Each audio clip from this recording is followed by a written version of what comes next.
Alright, we should be live. What's Gaming Gamers? It's your boy Olino, and I'm coming at you live with more Hearts of Iron 4. Today we are continuing our A to Z playthrough as Costa Rica, which means we're back to the default focus tree and all that fun stuff. So, let me send the links out. So I think we're going to do a pretty... After what happened with the Communist China game, you guys can go back. You can watch that if you want, if you missed it.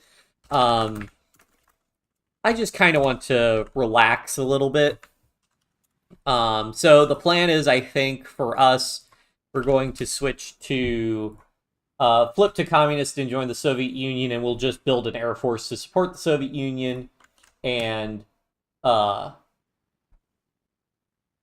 yeah, just take things a little bit easy. We will do something different. We've done this before. We've primarily done the speed running, using the default focus tree to speed run light airframes. Today we'll do it to try and get better tactical bombers, for what it's worth. So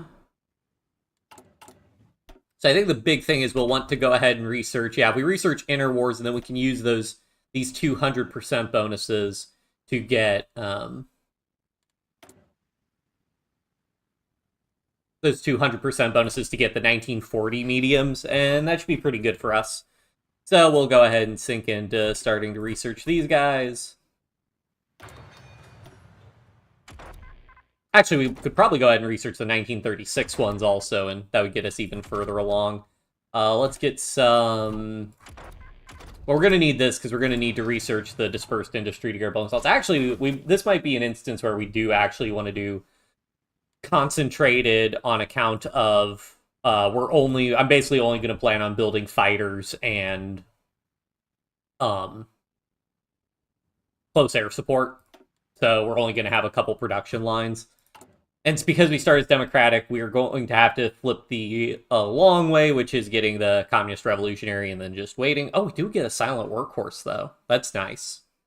Interesting. But yeah, Costa Rica also has a very small population at 500,000. One of the smallest in the game. So this is also why I don't... Like, we have 8,000. Like, at 10%, we'd have 50,000 people, so that's why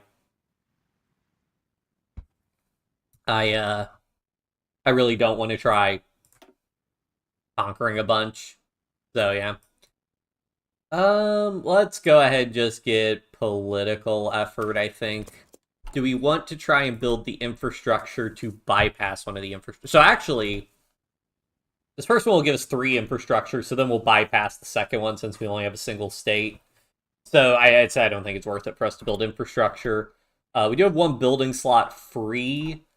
Our focuses will give us 4 civilian factories, 3 military factories. Do we want to build a military factory or another civilian factory? We can get 2 free building slots. I think we're gonna need the civilian factory because we're gonna need to import a lot of stuff. I guess we'll just build guns for the time being, even though it doesn't really matter for us. Reconstitute. Oh, hold on.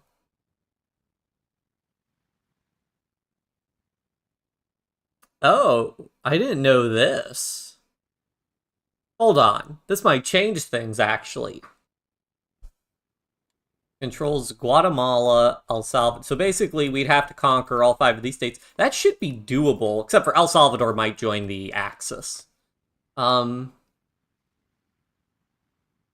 might be doable if we want to try and do that. We'll still need to flip our ideology to be able to justify wars. But if we could get some core territory, that would make us much more significant, and we don't have to... Most importantly, we don't have to conquer Panama, which sucks. Conquering, because a lot of them will be like, you have to get the Panama Canal, which... Forget that. I mean, we do have the state transfer tool enabled, so... Maybe that's something... we'll flip ideology, and maybe that's something we could try to do. I did not realize there was a focus for that. Alright, and then we'll do a quick debug smooth for free performance. And yeah, we're just going to be running at speed 5. It's not going to be too interesting here early on. Like I said, I just kind of want to chill out, play a lax game. We went to 1950 as Communist China, had to capitulate Japan and Soviet Union and Germany. Got kicked out of the Allies and rejoined the Allies too many times. We're just gonna take it easy.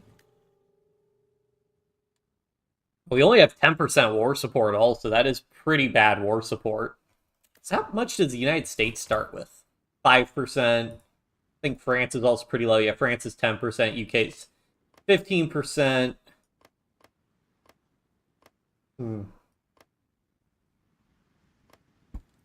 Interesting.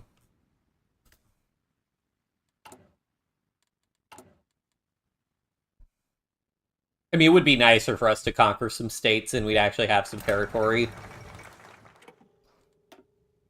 And we have something to, like, really shoot for. So yeah, I think industrial effort, we just need to get more factories, essentially. Go ahead and get the Communist Revolutionary.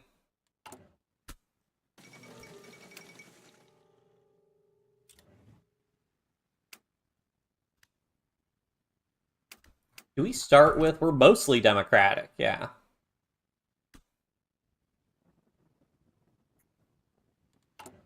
Alright.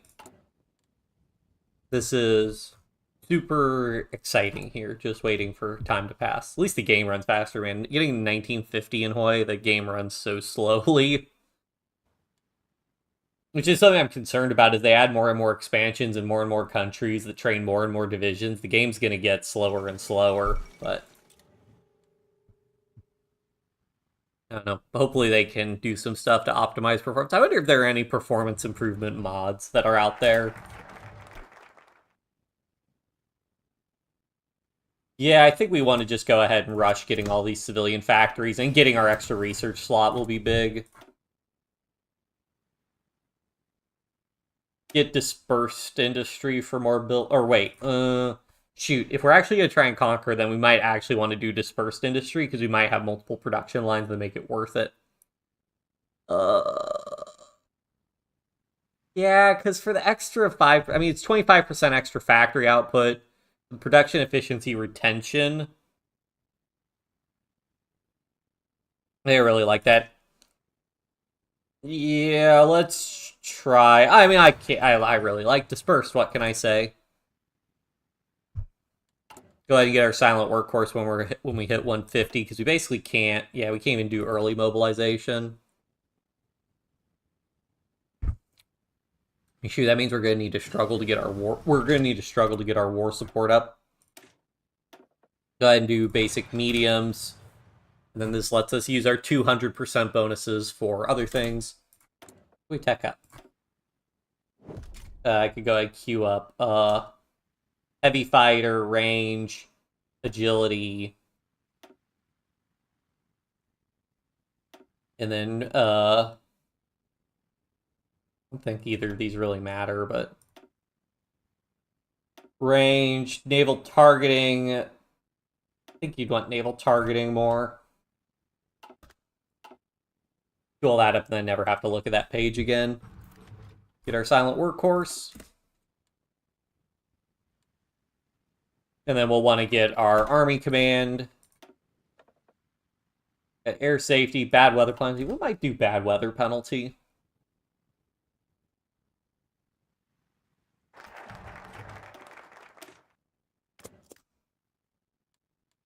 But yeah, so we just have to wait. Once we get to 40%, we can do the discredit government, and then we'll need another 100 political power to get around that.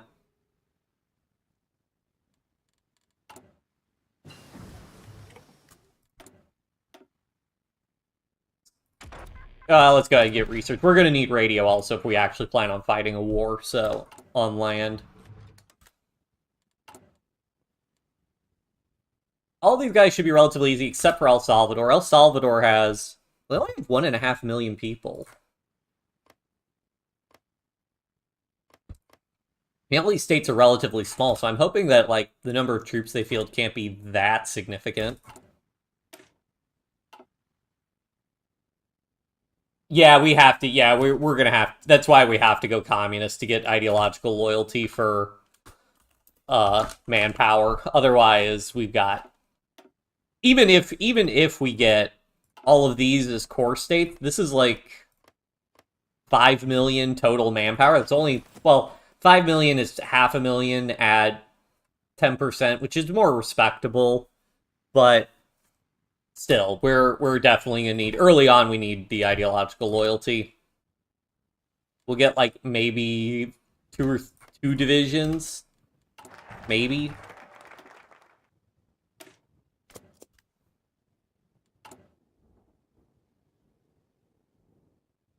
Nat pop and get ideological. Yeah, I know they changed it up. Like I know like social democrat, social liberal, and social democrat, social liberal, social conservative, and market liberal. I think I'll get relief of command.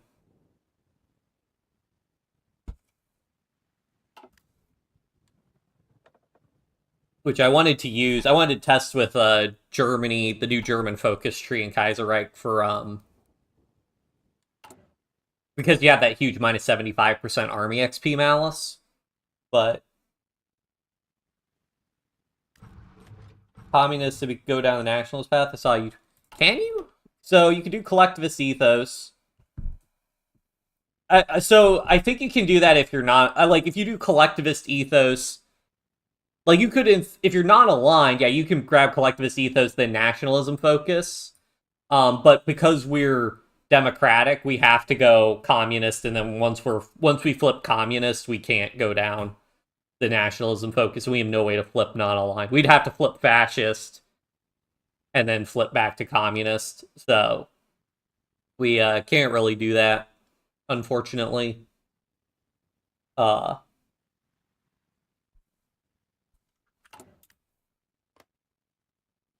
because that's one of the things that sucks with us being democratic at the start. Like whenever a country's democratic at the start instead of non-aligned, it's a lot more annoying. Okay, so we did that. We can do discredit government once we're at like 40%, which will take a little while. Yeah, so Nicaragua, I think, yeah, they're non-aligned. Honduras is democratic. Guatemala's non-aligned, and El Salvador's fascist. So, yep, I think Panama is also democratic. Yep. All right, so we got those. So we'll just start. Well, now I guess we don't have an incentive to do all the air techs. We're actually going to try and do some conquering. So go ahead and get production efficiency up. There we go. Infrastructure effort 2 is bypassed. Go ahead and have our extra research slot.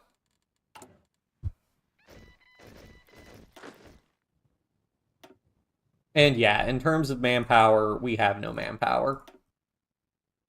Ooh, 3 logistics, though, for this guy. Nice. Can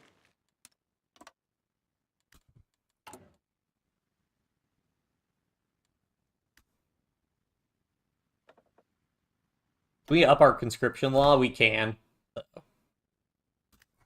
Do that, squeeze out a little bit more manpower.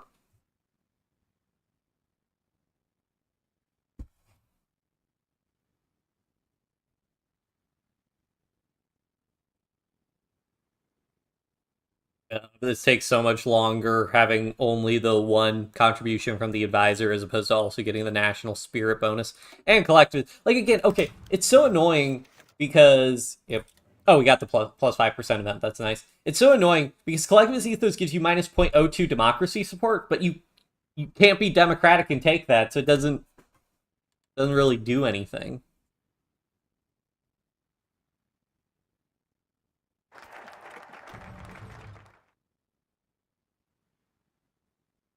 Let's get. How are we doing with? We're producing plenty of guns, so I mean, I guess we do need to start getting some artillery though, which we would need to research artillery. So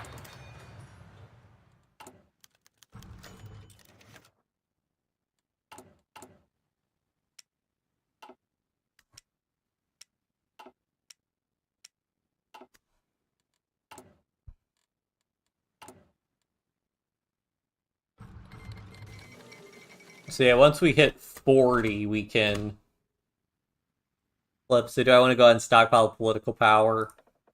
Or do I want to go ahead and get... We'll need army offense. We do not have an infantry expert. What a shame. We'll go ahead and get the army offense guy, though. Start getting that ticking army XP.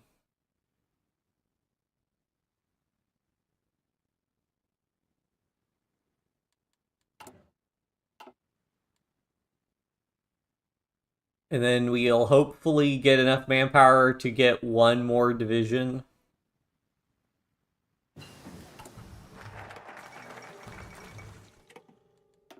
Although this is going to be rough, to say the least. I mean, once we flip ideologies, we'll start getting the weekly manpower, which will be significant for us. But still, it's going to be rough.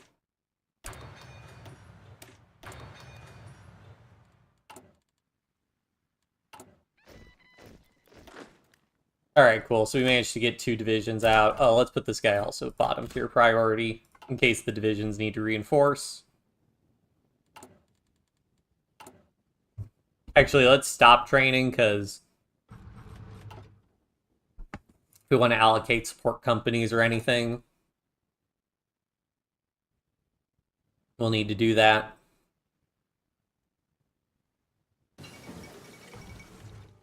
Amelia Earhart disappears, RIP. Yeah, we're gonna need better guns.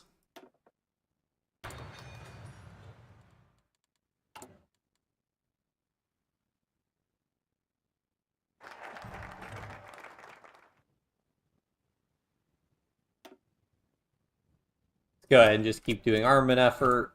Did we get artillery? Oh, we did get artillery. Go ahead and import some steel. Neutrality Act, all that good stuff.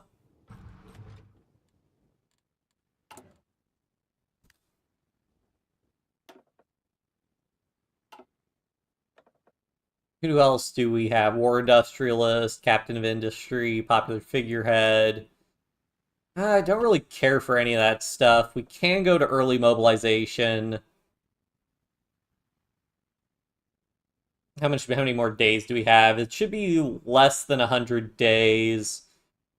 So I think we just need to save up our political power for the time being. We could probably we could probably afford to get the all-weather guy and go ahead and get some air XP. But because we need 150 political power once we hit 40%.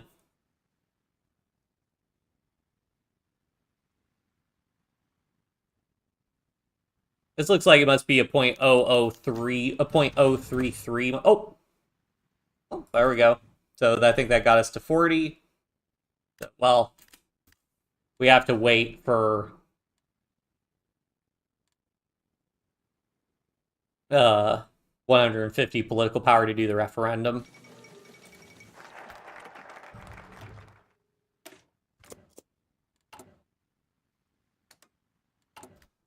Discredit government. Oh, that grew the fascist party popularity also. Oh well. So I guess it worked out that we had to wait a little bit longer anyways. So how much is it? So it's like 50, yeah, it's like 50.1 it needs to be greater. If it's like 50.01, it's not enough. So what are we, the Costa del Pueblo? Do we have any land fort, coastal fort? I mean, okay. Could be worse, I suppose. We're going to want to justify on Nicaragua once we have a chance. Oh, and we can go ahead and get ideological loyalty, and I also get meticulous preparation because I really like reduced supply usage.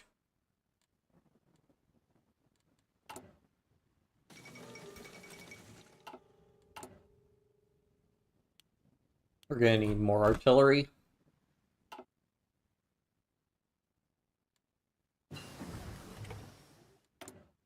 Maybe I want to go for 10-width infantry. 10-width infantry might be the move for this one, because that lets us leverage our support companies a little bit more.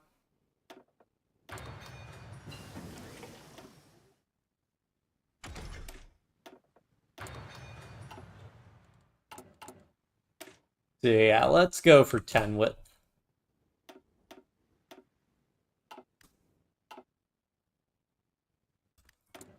I think the game will be getting as much damage out as possible.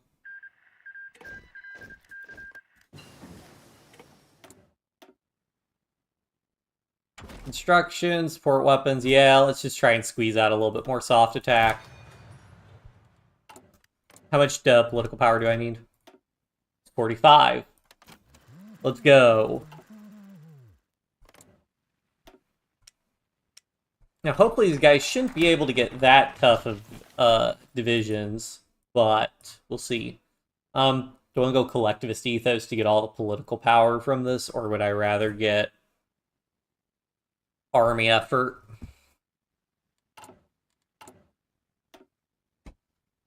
For doctrines, so you get this air superiority bonus. If we go superior firepower, this infantry plus 10 organization for infantry and a little bit more soft attack. Whereas this other one just buffs soft attack and hard attack for tanks. Oh, so this really isn't... That really isn't that good. I would think this one overall is... This tree seems to be a lot better. It's just that this one's the only thing that buffs your air superiority. So I think we're going to probably do superior firepower then. Just mostly because these integrated support companies will be a huge bonus because we're not going to be able to play long enough to really leverage... Or we just don't have the industry base to leverage tanks. So... But I think we're going to do... Yeah, and that support artillery is a huge bonus.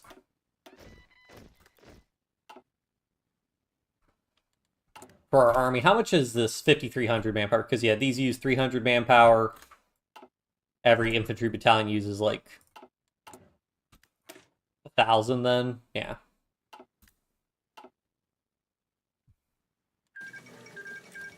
Basically, the game's going to be, we just have to get enough firepower out at them.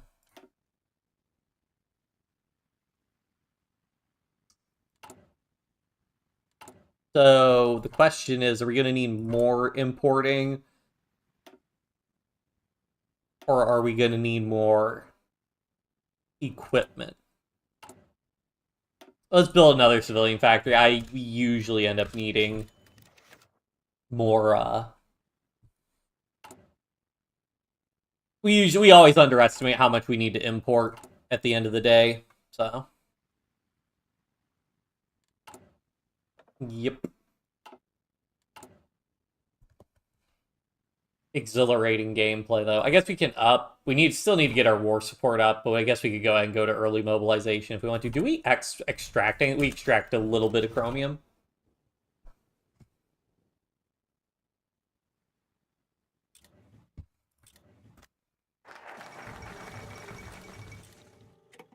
Alright, what's this one? Good artillery. I think we want the breakthrough, because the breakthrough is what's going to give us more damage. And then for this one, we're just gonna want, like, yeah, production efficiency gain. Those are gonna be the big ones. Then we'll save that last choice for last, because it'll depend on where we're at, what we want to do. Let's go ahead and do doctrine effort. Because we'd like to get integrated support, if at all possible. Oh, we could do radio propaganda. Yeah, because that'll get us up to the partial mobilization threshold. How much longer do we have? 100 days.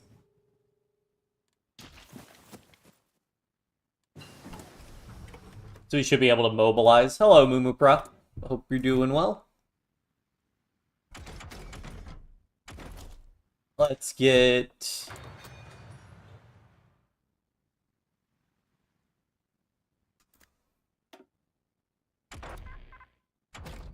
We get secret weapons. Let's go ahead. We're going to want to get planes later. Well... For artillery, we could go ahead and get the upgraded artillery. Because the artillery techs are pretty cheap to research overall. Yeah, so like that's 300 days, whereas the other one's only 180 days ahead of time. But let's go ahead and start researching some of these plane techs also.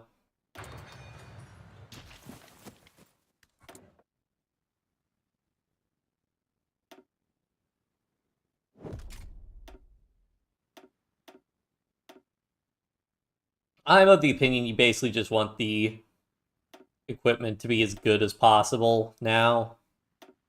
Usually, like late game, you just want to squeeze out as much stats as possible. Piercing versus heart attack and breakthrough, soft attack. Piercing, you're not going to get that much piercing out of your infantry equipment, so I think the extra soft attack is better for what you're going to actually be doing with the equipment.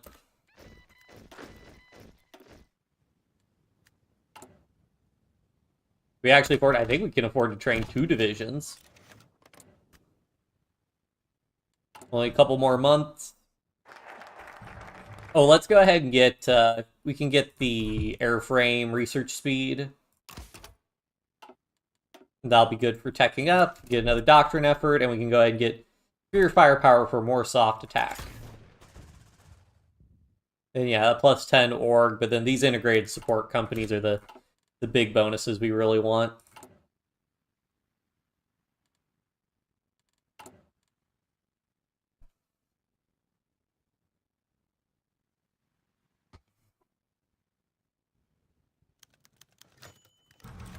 So our eligible core population doesn't actually change as we get more manpower. That more manpower is just like a separate number we have to draw from.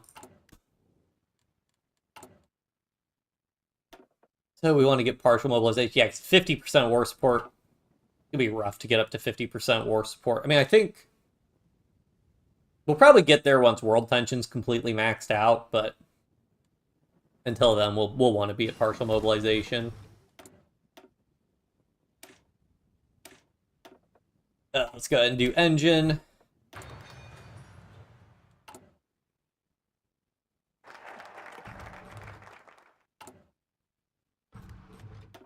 Get partial mobilization. We'll also want to up our conscription law once we get a chance. Speaking of which, let's go ahead and get... we could get the bonus for trucks, why not? Okay, let's see how bad this is.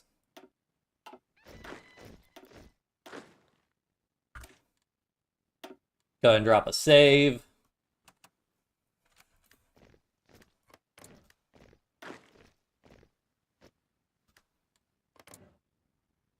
Need 2 more. Why is it a certain threshold of political power to justify on... to just click the justify option, but then if we actually go to justify, we need 53, whatever. Alright. Let's try this. Will he attack us first? Yes, he will. But yeah, he's gonna have a bad time doing that. Interesting, we see all these mountains, but this is a plains province. Okay, he's pulling one of his divisions out.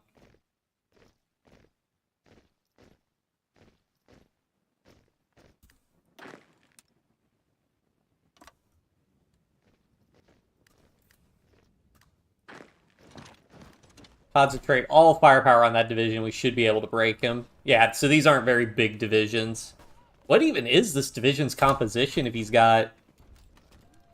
so he's got full-on artillery battalions in it.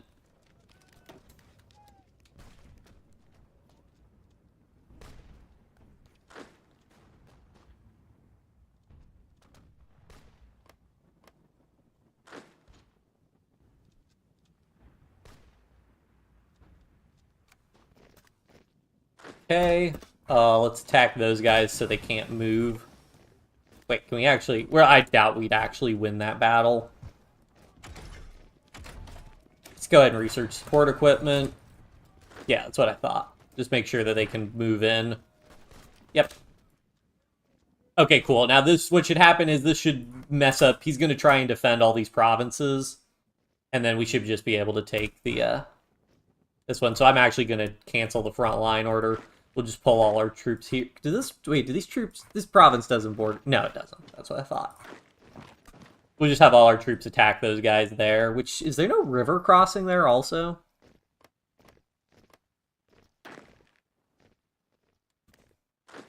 Because we might be able to just break this guy and get in there. That is very little attack he's got. Yeah, and there's no river crossing. But they have a lot of org.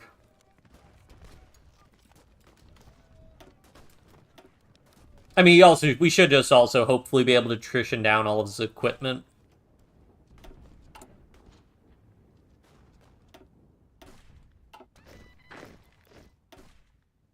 Let's get rid of this division because he's got so little equipment, and we'll cancel these guys.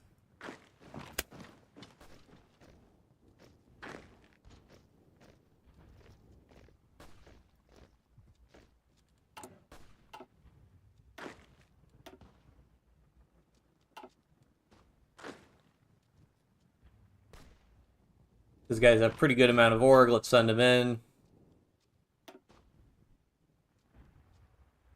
The bigger concern, I guess, is if when one of these divisions breaks, if they can regenerate their org quickly enough. You get back at us. Let's pull this guy out. Let him get his equipment restocked because he took a lot of damage actually.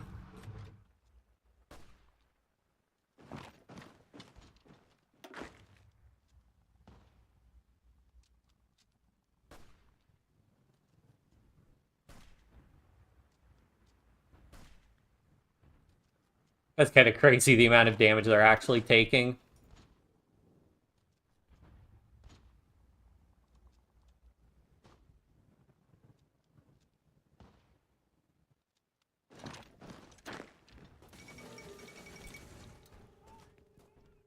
Alright, that broke one of them. Now, we can let him get back into the combat. Okay, he didn't reinforce all the way. He's still relatively low on organization, so he should break relatively quickly. So yeah. Keep cycling our troops out manually so they can regain their strength and do more damage. Go ahead and get the next tier of infantry equipment.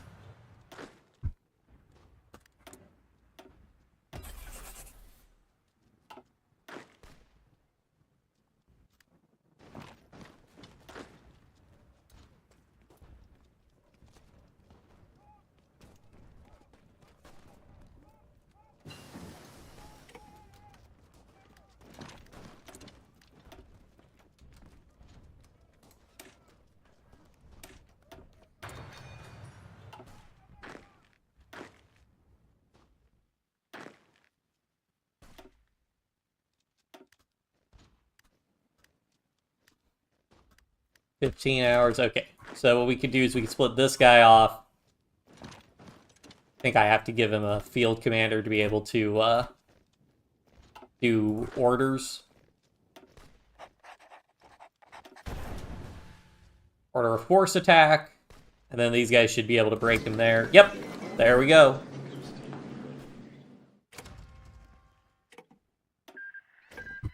And then we need to change to local police force because we don't really care about getting high compliance. We just want to minimize our damage.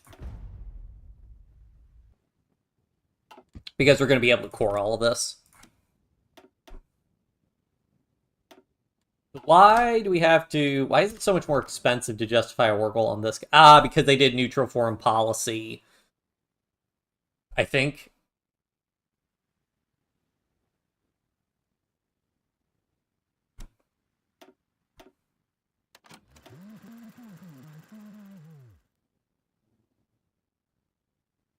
I thought that gives you reduced faction, but whatever. We'll just have to do this the hard way.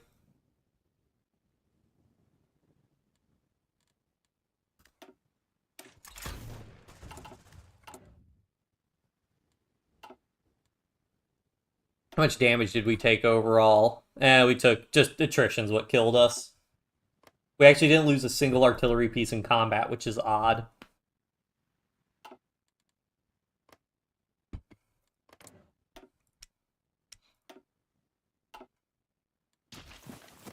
This guy is going to be tougher because of the mountains. In fact, we probably want to research mountaineers, actually. Which we should have the time to do.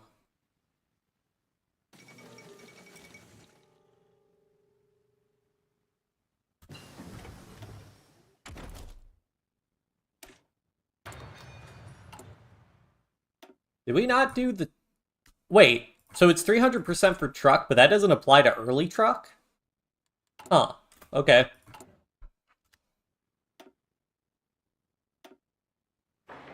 Guess he didn't get his infrastructure effort done. Oh yeah, we have region-wide industrial land integration we can also do. But we're going to need to up our conscription law. So let's go ahead and get secret weapons.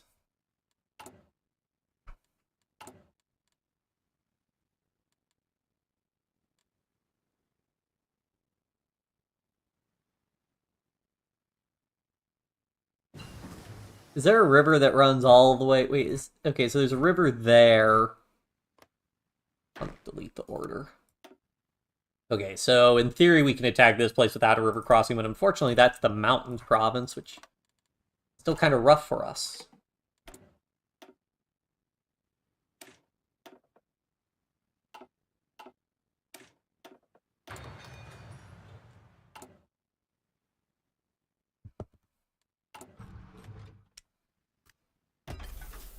You'll want support equipment someday. Alright, we can train another division.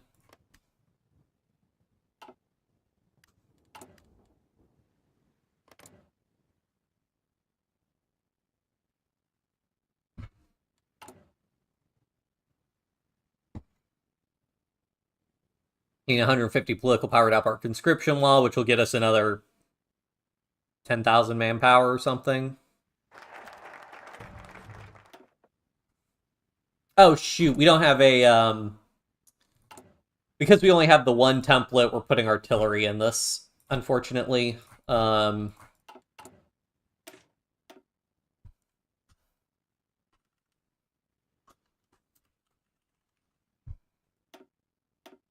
should have kept... Oh well, that's fine.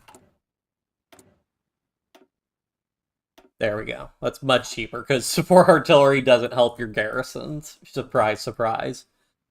Do I have enough things to spend political power on? I think we have enough things to spend political power on that it's worth it to start doing those focuses. Plus you get, like, division recovery rate and other stuff.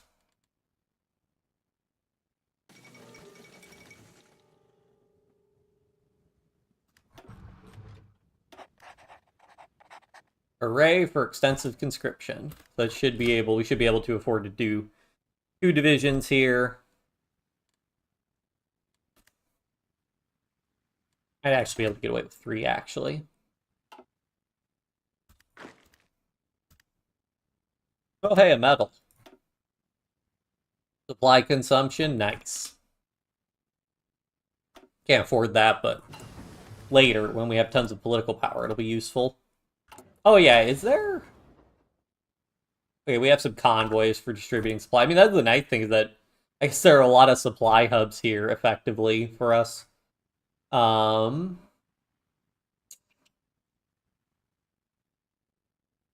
Heavy machine guns, sure. El Salvador, I know, is the one that's going to be a pain, because they train a ton of divisions, because they have the fascism bonuses.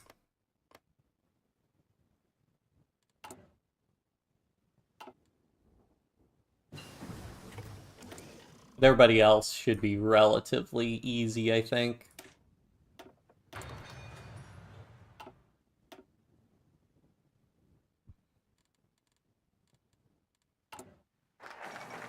State of Czechoslovakia.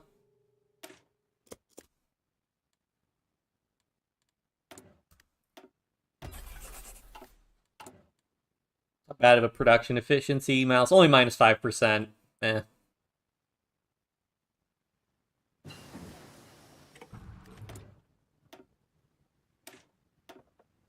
220, wait, 220, oh, because we had the 100% before. Right, now we have secret weapons, so we can get the increased research speed for everything else.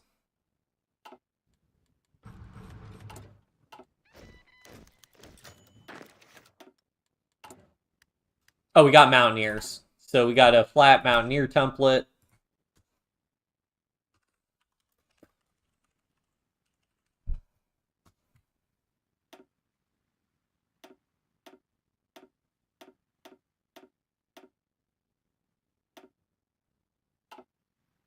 I should be able to afford to change 2 of these guys over to 10 with Mountaineers.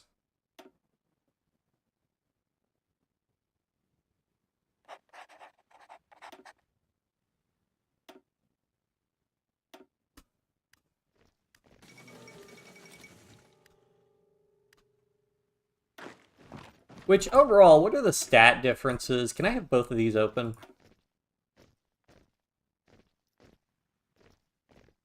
So the Mountaineers, 74 versus 74. A little bit less defense. More breakthrough. They use a lot more infantry equipment. They use less supply. Interesting.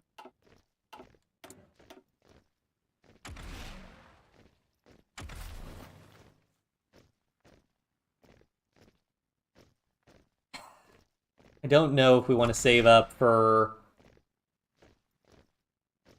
But I think we want to save up our army XP for the bonuses in case we really have trouble getting through those mountains. And we need, like, ranger support companies.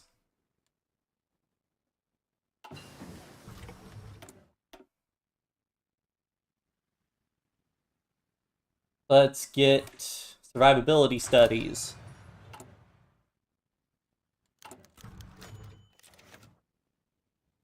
And region-wide industrial land integration will let us build another building, which actually we need to build.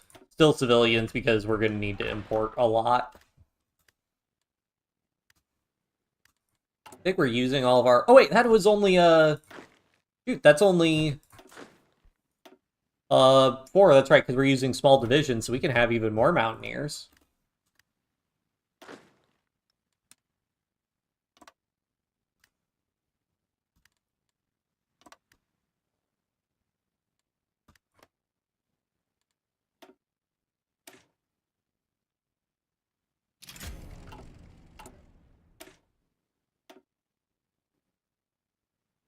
So Rangers add some soft attack. What's overall do they add? So they do add a plus. Okay, but they only add movement. They don't add bonus to combat in mountains by default. Hey, wait a minute. Wait. I'm only using 16. I don't... This doesn't make sense to me. Oh, well. Drop another save.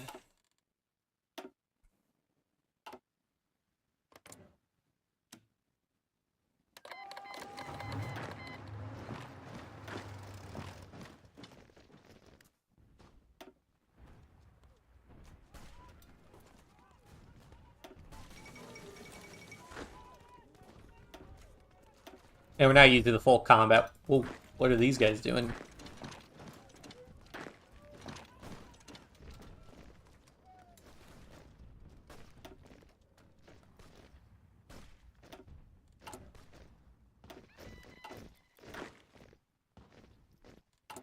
How much of our special force? So can I still just switch these guys over to Mountaineers also? Oh, okay.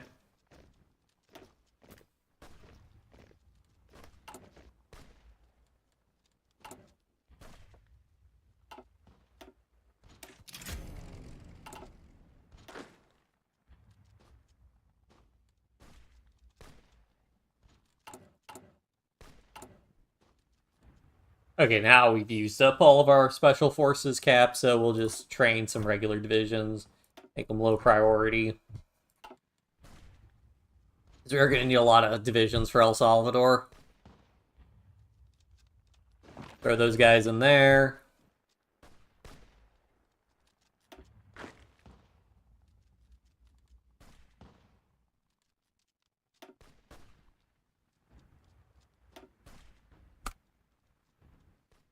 And that's just going to be, it's going to be a good old slugging match. We go ahead and start justifying on Guatemala.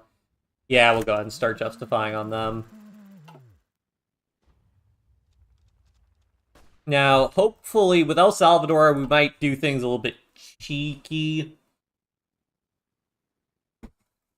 Because they could join either the Axis or the Co-Prosperity Sphere. We're fine with going to war with the Axis. Going to war with the Co-Prosperity Sphere is not something we want to do, ideally, because of player-led peace conferences, mainly. So, I may do a little save scumming or something to try and make sure the... Or actually breaking them there. Might do a little bit of save scumming to try and make sure we don't...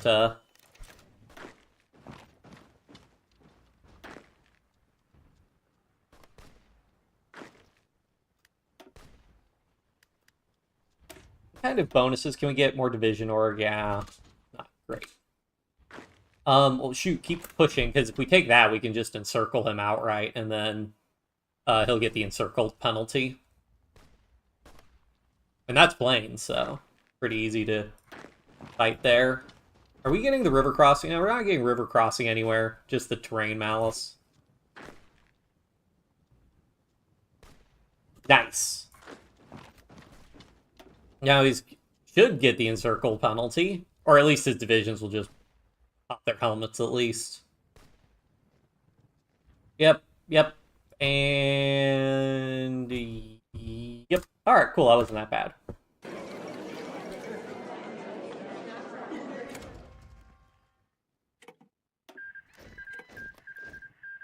Guatemala may be a little bit more of an issue on account of we can only attack their provinces from one direction. Yeah, he's got El Salvador, he's got 14 divisions. This is ridiculous. Oh shoot, we don't have any trains. Because we don't have a dockyard. Well, wait, no, our dockyards can go through the Panama Canal. Unfortunately, our divisions are so small, it's not a huge deal, but we do need to research trains.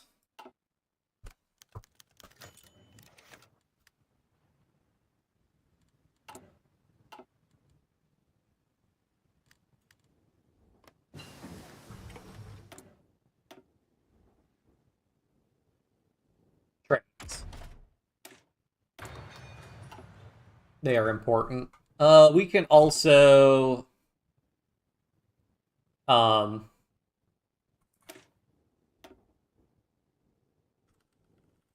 we should just be able to make a cavalry garrison.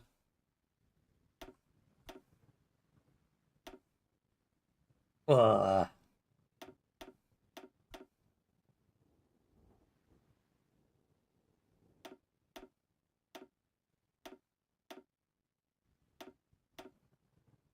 $45, of course. Because that'll just be cheaper for our garrisons, even though it doesn't really matter, because we're about to core all of this, hopefully. Just keep getting more political power. For this, we'll go ahead and get the naval guy, so we can start getting some more naval XP. May as well get the industrial concern. Do we want to get... And of course we don't have a land doctrine guy. You gotta be kidding me. Research trains? Oh, you know it, Theodore. Do we want electronics concern? Industrial concern, probably. Does Japan have no limits?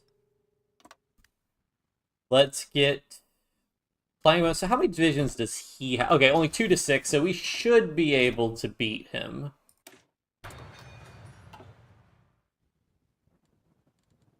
Pretty well. Man, trains are important. I mean, fortunately, we're like right on top of a supply hub, so it's not a huge deal that we don't have trains, but although I am surprised that it's saying that make it look like our supply's low. Oh, Poland didn't last long. Interesting, Soviet Union annexed Lithuania somehow. I think Stalin's like sending his demand to the Baltics to like be annexed.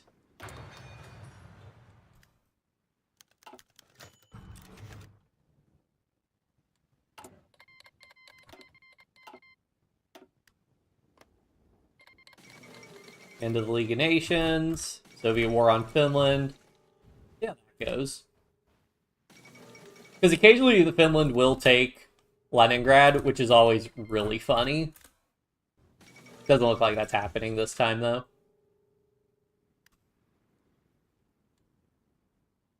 I'm excited for getting to play Finland. Pretty soon we'll be playing Denmark. That'll be the first, because I have not played any of the Scandinavian countries since the, DLC came out for them. What was that? Arms Against Tyranny?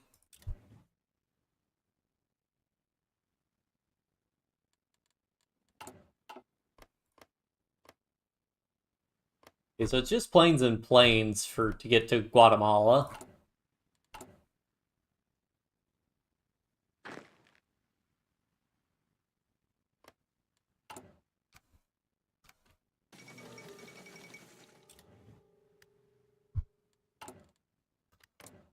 How much longer do we have? Only 80 days. The Flight of Rudolph Hess. Political commissars, oh boy. Let's go do improved work conditions, start getting our stability up. And we could go to war economy now.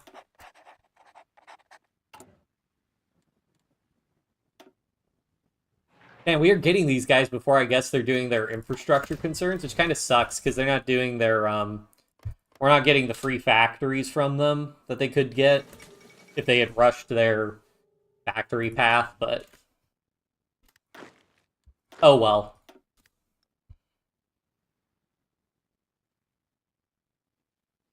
If we really wanted to, we could be puppeting them and letting them do their focuses and then annexing them, but I don't want to. You know, we already take enough liberties with player-led peace conferences and everything. All right.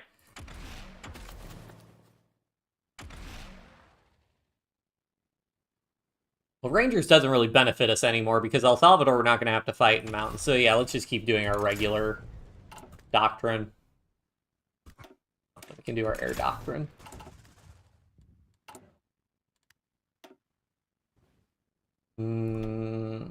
Let's just keep building civilian factories for now. Because we're doing pretty okay on equipment overall. 15 divisions. This is getting ridiculous. I've seen El Salvador with like 40 divisions.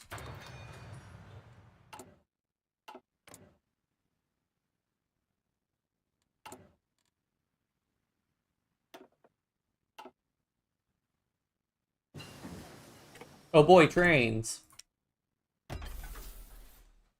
Unfortunately, what we could do is we could just do a commandeer civilian trains, and boom, we have trains now. We can also go ahead and we'll just run some rail connections in the off chance we have to worry about our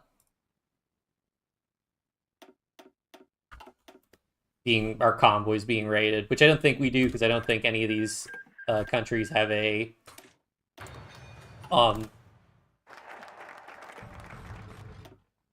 fleet, but still.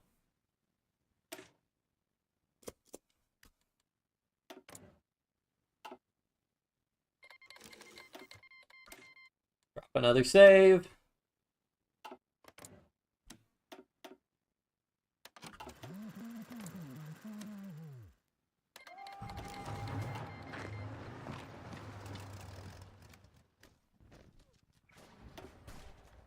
And my hope is we just overwhelm him with just raw number of divisions. Stacking penalty. Coordinating too many divisions is difficult, but stacking penalty. I've never seen that before. Maybe too many divisions in a single province? Huh.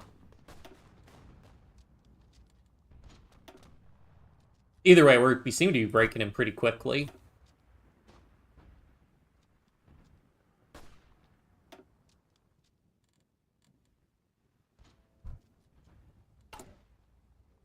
Diversify elite forces, sure. Don't really care about the rest of that stuff. War propaganda, sure. Getting weekly war support's always good. Industrial land appropriate. Our stability's kind of low, unfortunately.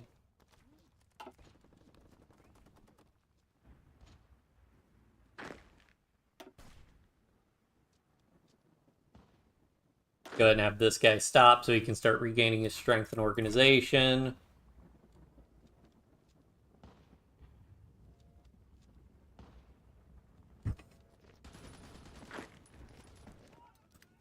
Alright, now all that matters, have all our high strength divisions, or high org divisions, I suppose I should say.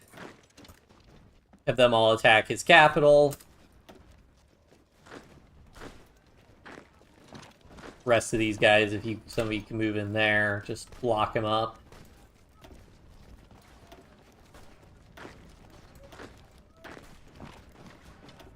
Because we take his capital, that should be the end of it.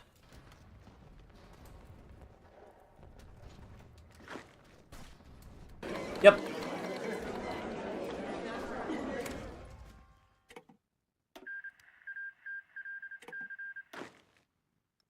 Alright. Now all that's left is going to be El Salvador, which I'm not looking forward to.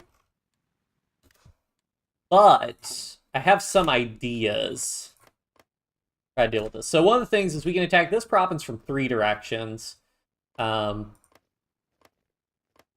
He mostly is going to have a hard time attacking us, but he's got a lot of plains provinces he can attack. But I'm thinking what we could do is also go ahead and build level 1 land forts all around him.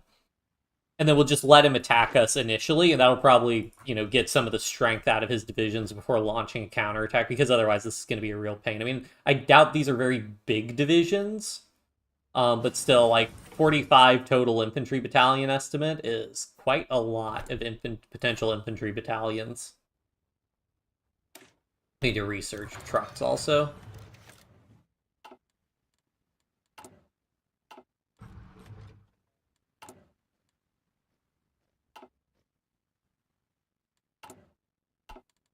How bad is the garrison situation? 1,000 manpower lost. Yeah, another reason to have the passive manpower is just the manpower being consumed by our garrisons.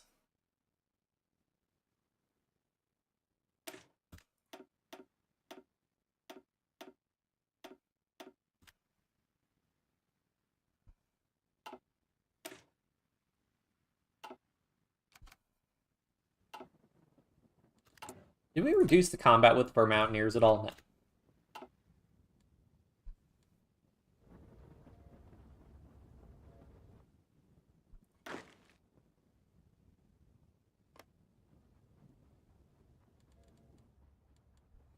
I guess there's no real downside to going ahead and just promoting this guy, because if you promote a field marshal, you can always just use them as a general. You don't have to keep them as a field marshal, so we could just get a little something from this guy. Probably division recovery rate's usually good. And that just lets us squeeze out a little bit more attack from our divisions. Every little bit can help. Romania rejects Hungarian demands.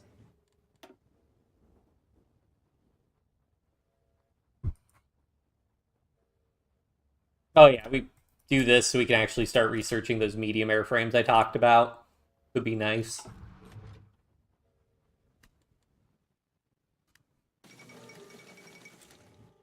Treaty of Kravoya, what does that do? Oh, that's just Hungary getting Transylvania. North Transylvania.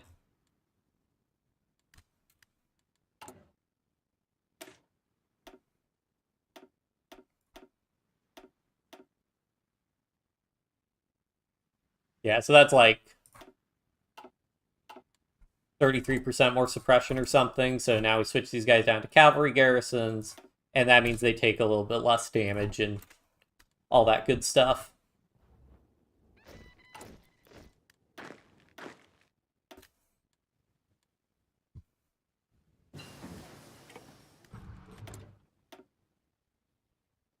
We'll go ahead and eat the 368 day, the ahead of time penalty, because plus 5%, plus 8% research speed would be really nice.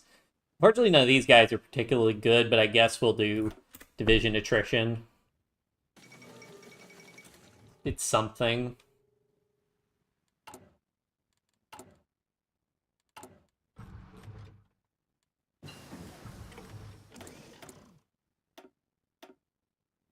$38 days. Oh, okay, we're about to get A train, so okay, there we go.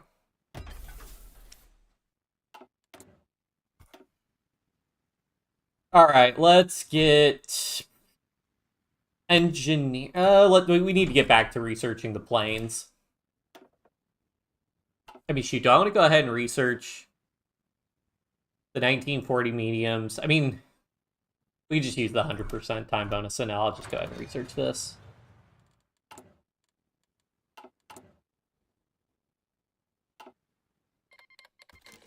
All right, now here's where things get a little interesting, because he might join a faction. And he also has a lot of troops, so that could be a problem for us. So, save, and then, which we did. Yeah. Hope he doesn't join a faction. Ooh. Ah, this is what I was afraid of. Well, whatever. Oh, wait, no, this is a problem because we can't... Right, because we won't have control, I don't think.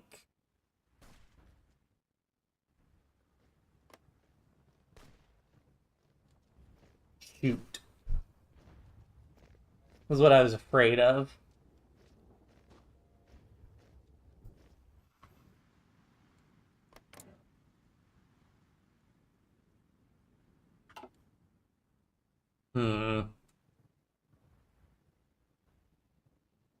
Yeah, I don't know.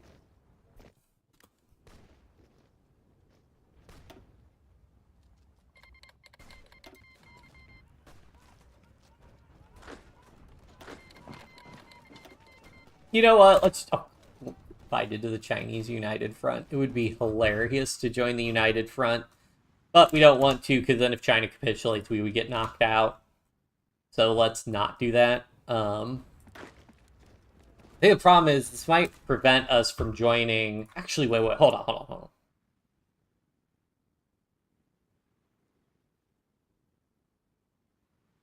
Let's try to improve relations with the Soviet Union and see if we can call them in.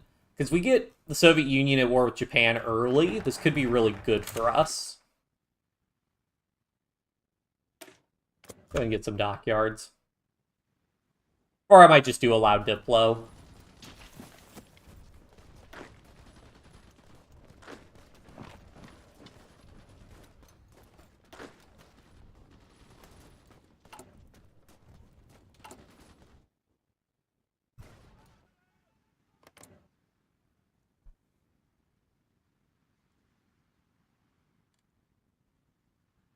Can we do...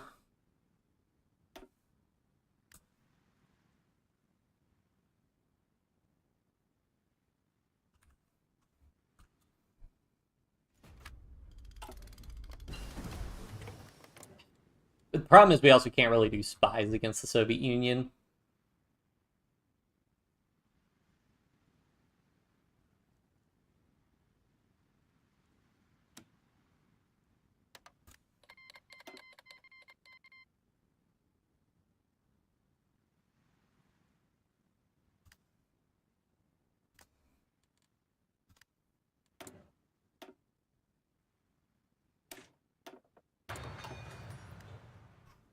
Whatever. I think it'd be good, and we could conceivably get.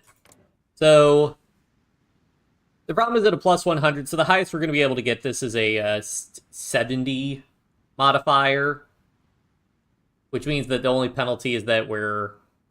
Wait. Oh, hold on. Wait. Hold on. So if we load a save, we could probably join Comintern before we declare war. Yeah, we can.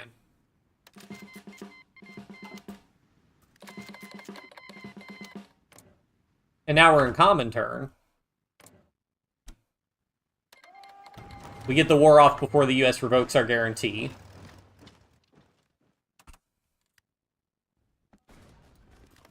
The US should revoke their guarantee of us soon. But that will be fine. Alright. Now, if they call Japan in, we'll just call the Soviet Union in.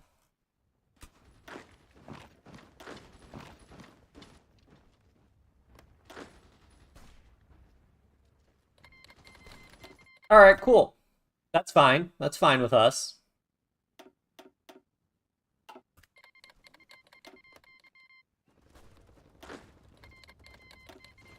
And now Japan's gonna have a bad time.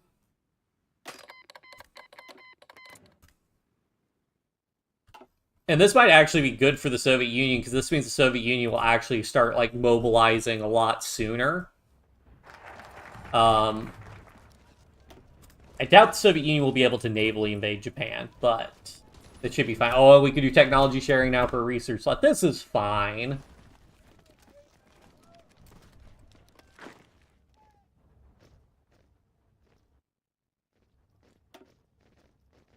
We've taken 1k in casualties. El Salvador's taken 6k. Alright. He's probably going to exhaust himself attacking us, if I had to guess. So we'll just let him.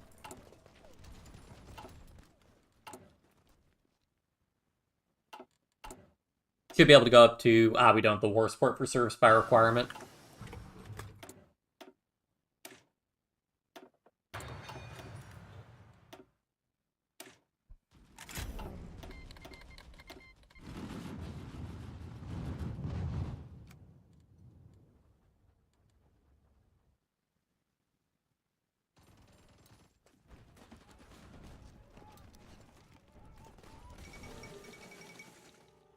Fall a lot of Vostok. Well, that's not great.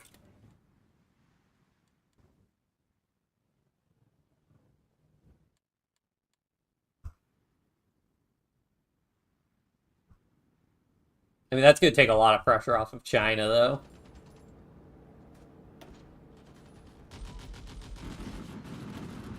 Yeah, he is burnt. He's going to burn himself out, I think, doing attacks like this. Yeah, he's already down to 14k manpower in reserve.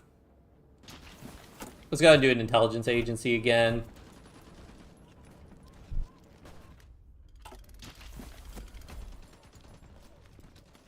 So, the Soviet Union should get, like, a year of breathing room, because it's, like, summer of 41, Germany declares on them.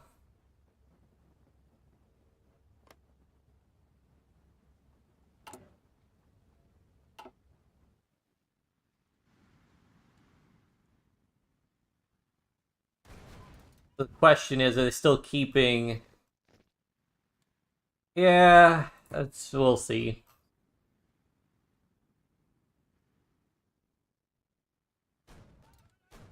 I just wonder, the Soviets might kill their own supply, and that could be a problem for them.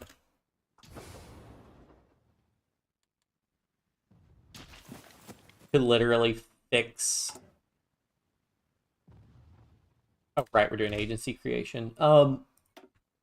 We'll go ahead and try and help the Soviets out with their supply woes.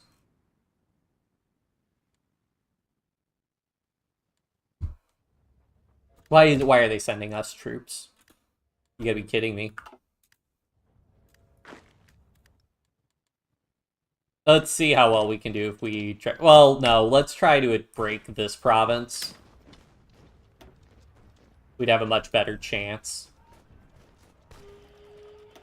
He seems to be full and... Oh, we're getting... Did the Soviets send us close air... Oh, the Soviets sent some Air Force to help us out.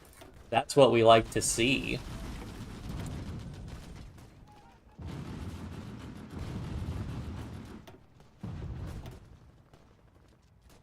I think in general, you mostly want to just keep fuel usage down, because fuel usage can be pretty killer.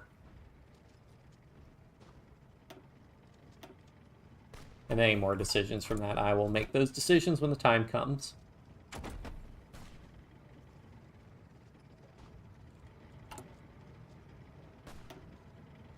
Oh, I didn't do bomber focus. Let's go ahead. We need to get range improvements. Oh, did I not actually buy one of these?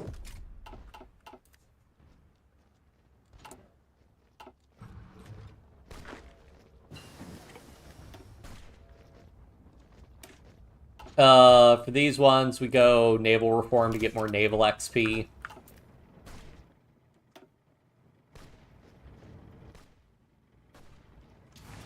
We're still getting close air support help? Yeah, we are.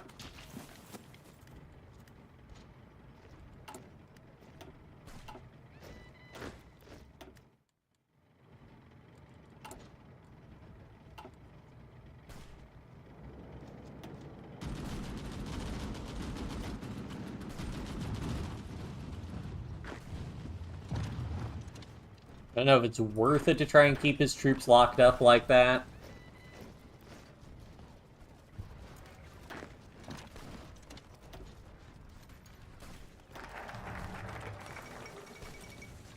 Hooray for more research slots.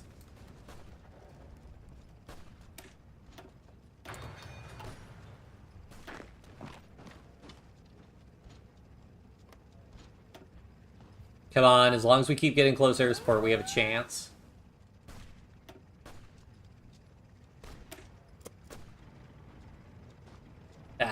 Well, oh well. That cost us quite a bit in terms of manpower. Alright. Never mind. We're gonna need more troops. If I concentrate all of our divisions in one spot, we might be able to do it. But that cost us a lot.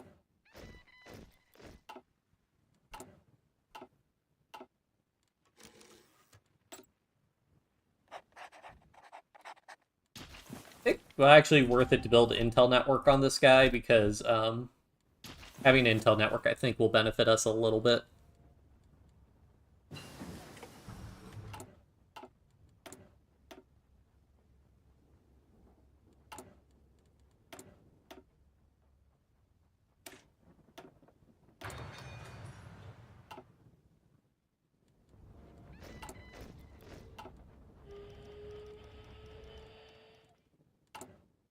Yeah, we still need more war support.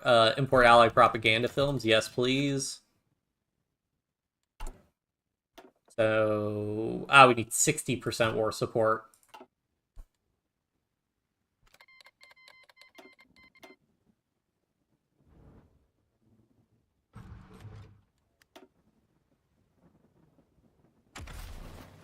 And we'll save up for integrated support because the extra plus 25% soft attack would be really, really good for us.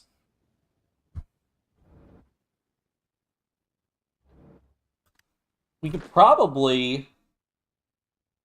Saharto area Indonesia use three-party system and not the current unlimited.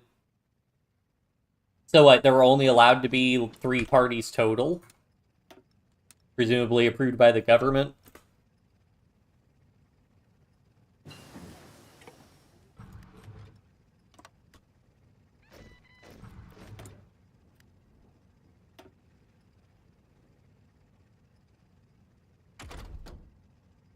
Oh, we got all our industry techs we can do.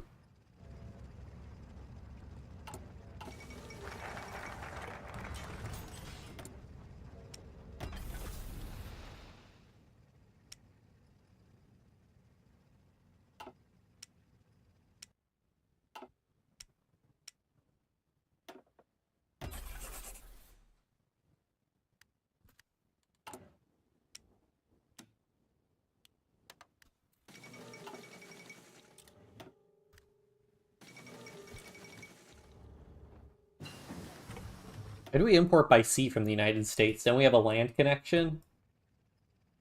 What were the 3 parties? Let's go ahead and just do these equipment efforts and everything and max those out.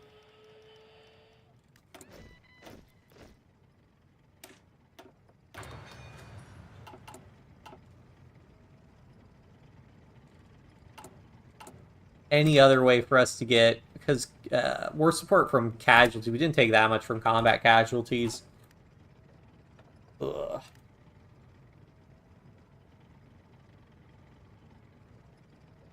Yeah, honestly, we'll take this guy just to get the agency upgrades a little bit faster.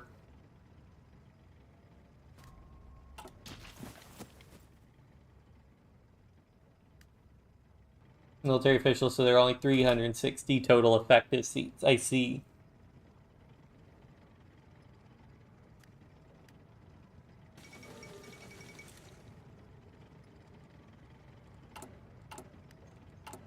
Go ahead and get inclement other experience. Oh yeah, for this one, what? Smoke and fire get 5% breakthrough.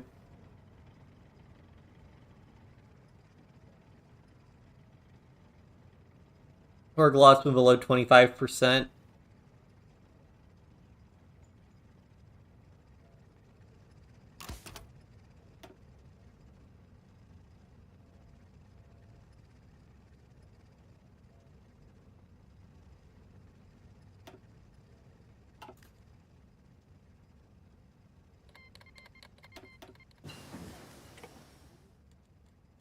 Oh wait, I was waiting to get the next tier up for Land Doctrine. Oh well.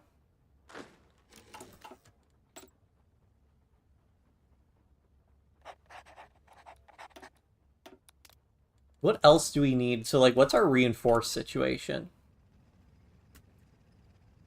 Another 2,000 manpower. Okay, well, or 1,000 manpower. Well, we should get that soon.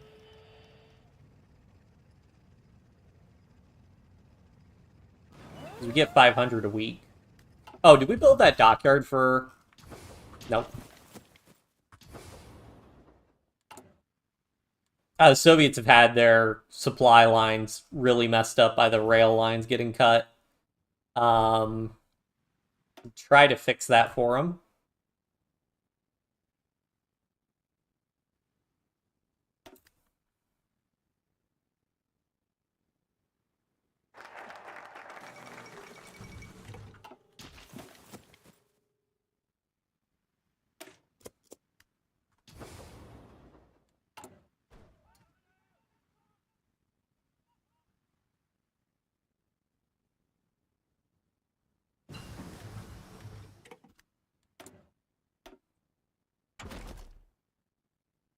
Go ahead and get some more just regular attack and defense.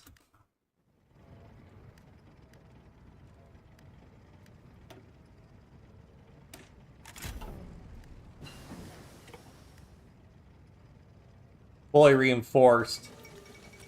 I just don't know we can afford it to do another attack. I mean, I guess we could try, hope for the best.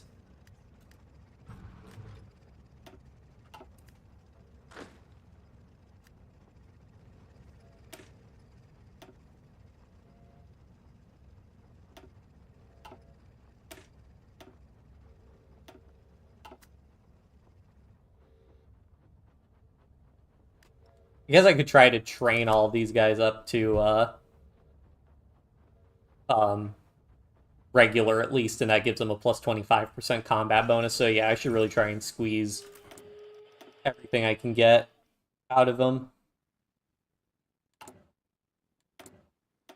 Let's just go ahead and research this. This is only 100 days to research. I mean, I could also make some close air support. Party Democrat Indonesia. Opus Fellowship. Unity Development. Okay, so seems like somewhat generic names. Did like each of the parties have a unique ideology associated? I mean, I guess are they still around today? Just rebranded, because I know that's one of the things. Like you still have like the the SDP in Germany, the Social Democratic Party. That's been around since like that was around during the German Empire, I think.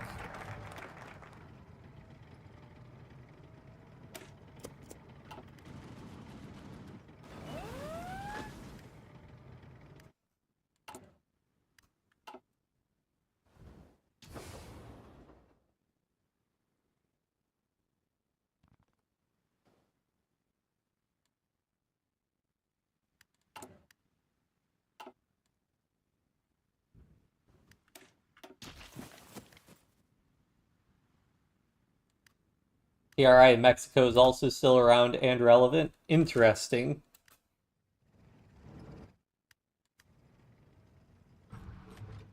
I'm not familiar. I will admit I am not familiar with Mexican politics. Let's see if they're one of the part. Oh yeah, the PRI is the party ruling Mexico right now.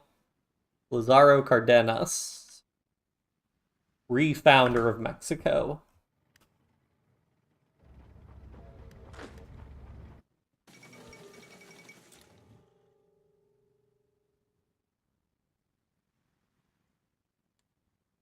All right, and then we're almost at enough.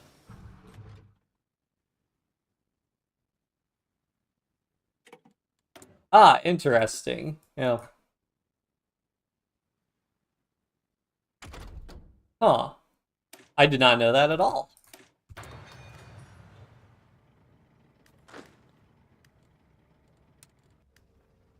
Okay, now we're trained. We want to get I want to get integrated support, which will cost us 100, but it'll be worth it if we can get that.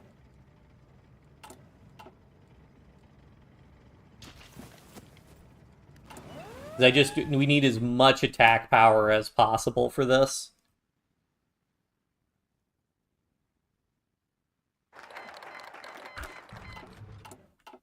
That seems early for them to declare war on the Philippines. Oh, because their non-aggression pact got bypassed. That's right. Because they didn't do the Soviet... Right, because they wouldn't have done their non-aggression pact with the Soviet Union. Yeah, this would have been bypassed by them being at war. So then they jumped to secure the Philippines. Oh, man. That's kind of spicy. Germany hasn't started justifying on Soviet Union, it looks like.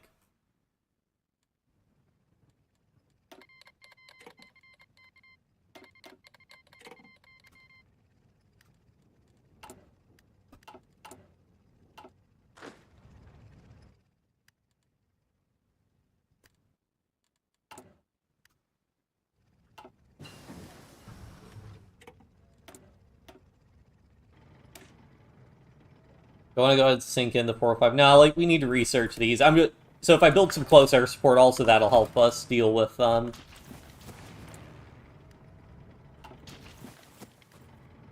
this situation here.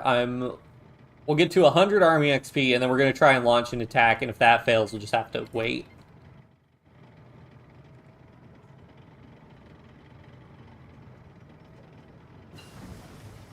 Because if we get him down to one province, then that's fine, because you can start, like, destroying divisions, and it's a lot more viable.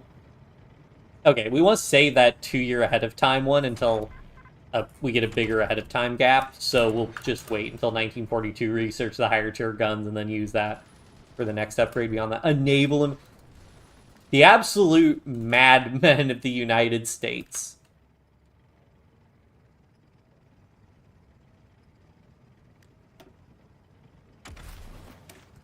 Alright, now what kind of soft attack do we have from our divisions? So we've got 84 and 86. I'm hoping there's a lot more. What kind of bonuses do we have? So yeah, so that's a lot of soft attack we're going to be pouring into him. He's still got... We don't have that much breakthrough, but I'm really hoping... Oh wait, and can we get infantry expert? Yes! Even more.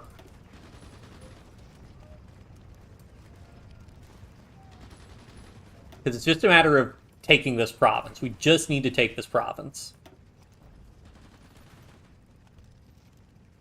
Do they not have a support planes? It said that we were supposed to be having support planes.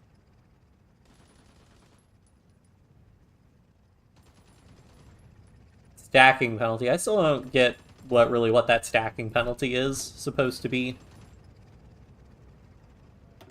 He didn't build forts here, did he? No. Still around and regularly participating in common election. PDI is actually the winner of the 2019 common election, 19.33. R's third, 12.3. DF 4.52. Interesting.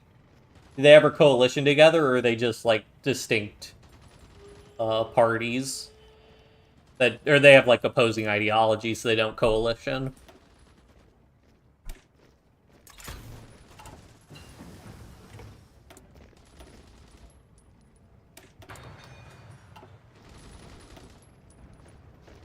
Okay, I like our ability. We should be able to get that province.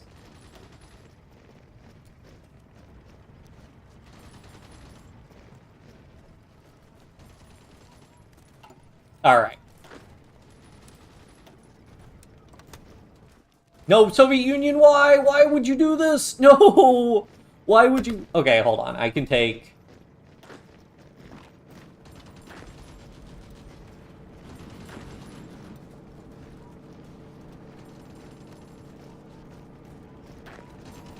That is obnoxious. And the best part is, so he can only leverage so much combat with, so if we have better divisions... Oh, hey, and the Soviets actually decided to help. Okay, so, because Germany's justifying against the Soviet Union, yeah, so things are about to get spicy, because the Soviet Union has a bunch of divisions in Japan. Also, they cut the rail line again.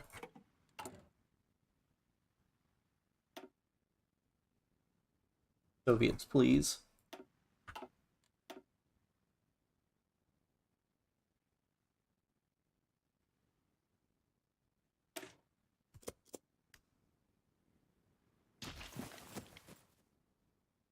So the danger of us being in common turn now is that, if we get called into the war against Germany, and Soviet Union capitulates, we could be in trouble. The United States is full-on in the war, like, 6 months early, which should be good because that means the U.S. can mobilize faster, I would think. Alright, we're about to bring down El Salvador. Eternal, like the United Coalition, it depends. I see. Alright, we got that capitulation at least. I don't think so. I can do it! Yes, I can still do this! The Central American Socialist State.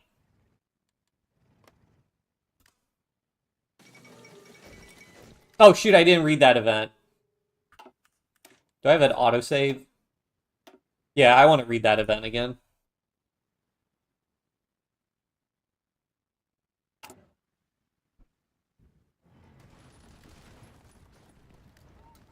Well, since we know the Soviet Union is going to, like, pull a division away, we can go ahead and move a division over here. He doesn't just automatically...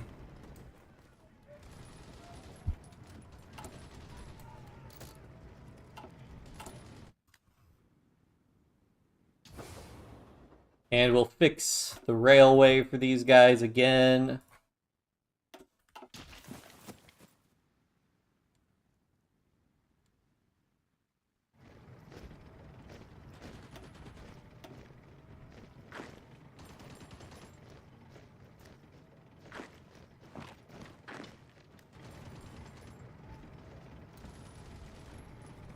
So this will be good because he should have troops trying to move in there. Yep, so now he'll simultaneously be getting... Well, now he's got the, like... Well, some of the guys should have the multiple combat penalty.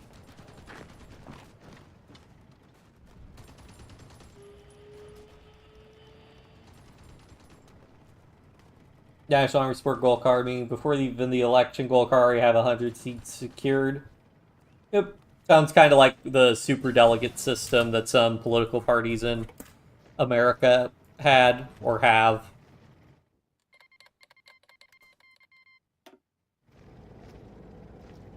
Now we do this. Powerful state of our nation was a constituent of a century ago and all too brief lifespan. Now we've conquered the position of states that caused its downfall. We can look towards reconstituting the federal republic to be a projected power of United Central America. Costa Rican conquest of other Central American states, their government has quite vocally defended its actions internationally, considering itself the lawful successor to the Federal Republic of Central America. Branded the nation that seceded in the late 1830s as illegal separatist governments and consistently refers to the recent findings as the rightful attempts at reasserting control of these territories. While through their words, Costa Rican government has renamed the country the Central American Socialist State. And large propaganda efforts are underway in an attempt to unify its people, using current global crises as an external threat to rally against. Necessary first step to ascending the world stage.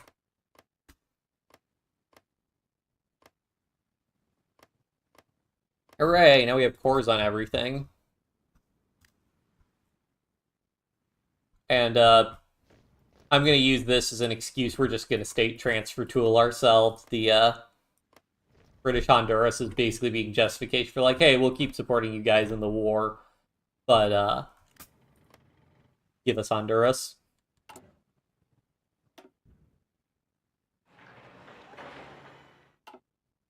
Alright, cool. So, now basically all we care about is we want to garrison, like,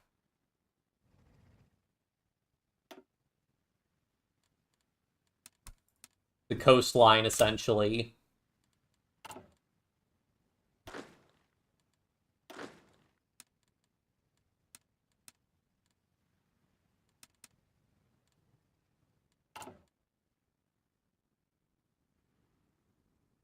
Yeah, Tommy, they are barred for voting or openly supporting any candidate in the election, obviously 0 reserve seats.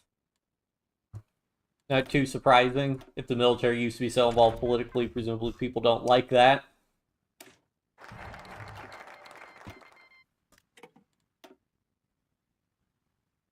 Alright, so now we want to work on... We need... fighters.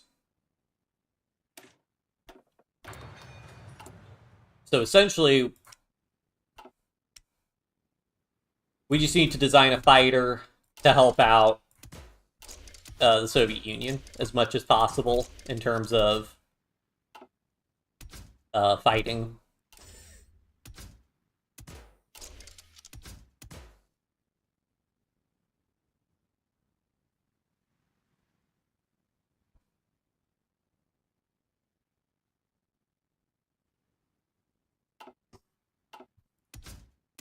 Oh, you need 3 engine 3s.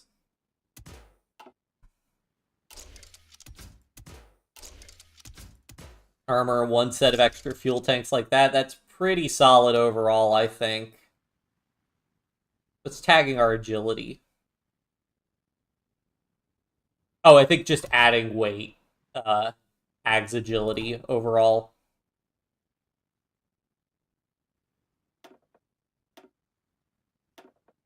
But I think this will work out. That's pretty solid fighter, I think. And then essentially, we will keep, like... Actually, honestly, we don't need to be building any of this stuff.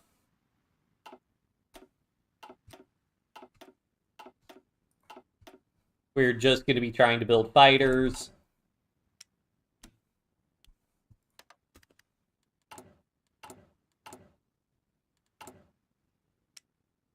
Remember how I said we were going to need to import a lot? This is what I was referring to. Shoot. I don't know how well we'll be able to import from the Dutch East Indies, but try. Yep, and that's basically all we're doing. We're just building,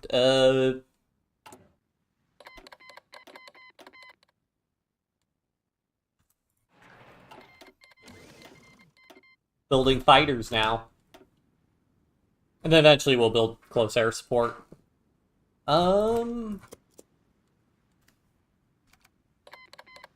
Yep.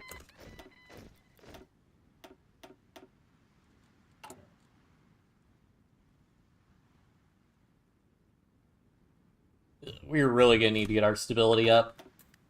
Why can I blow... What?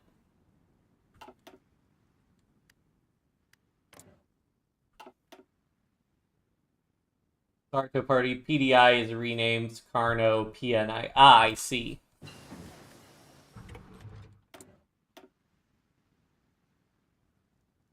Costa Rica? Why? Costa Rica because it's A to Z. Costa Rica was after communist China.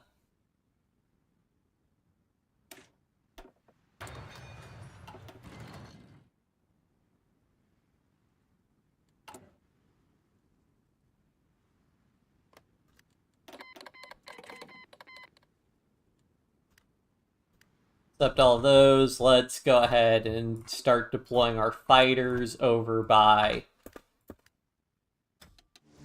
here, and then they're going to want to help out. Actually, maybe we wanted them to go ahead and start training. My sympathies then. Hey, I didn't know that they had a formable tag they can do. We were able to form the Central American Federation. So, that was neat at least. And now we're just chilling out. It's a nice, relatively chill game. We may have caused the Soviet Union to go to war with Japan, but that's fine.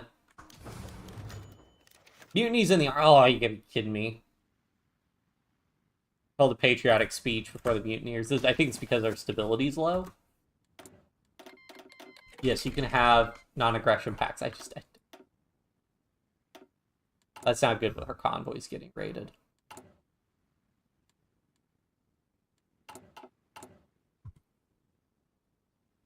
Yeah, we can't really import rubber from anybody else, unfortunately. I guess we'll probably want to do synthetic refinery so we can do some rubber and fuel domestically.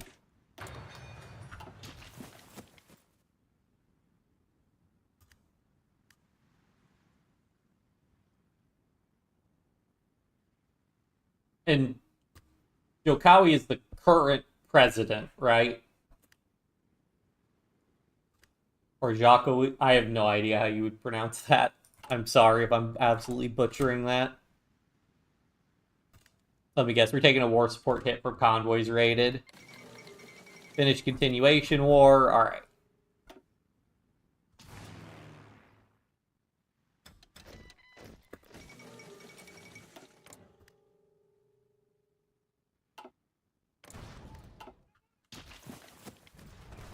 Problem is, they'll probably fold pretty quickly because they had so many troops in the east, so hopefully they'll pull more troops in the west to help out. I don't know, where's Germany's Air Force? Oh, I'm not in the... I'm not in the war.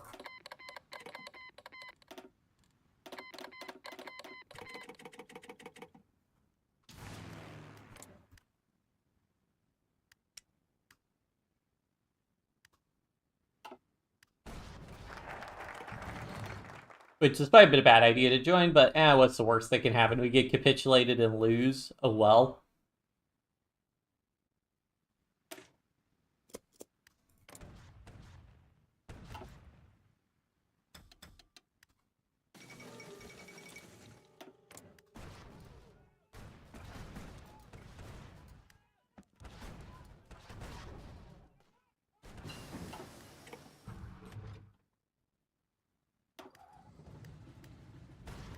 Oh man, yeah, they're getting pushed back pretty quickly.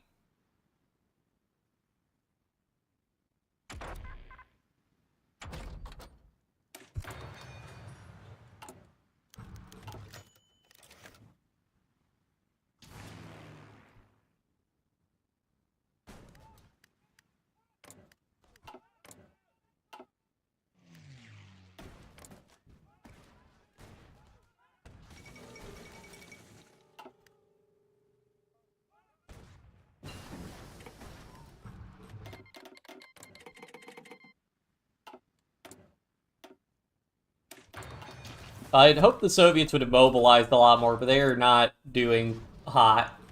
Maybe, I mean, I assume it's because they have so much of their army over with against Japan.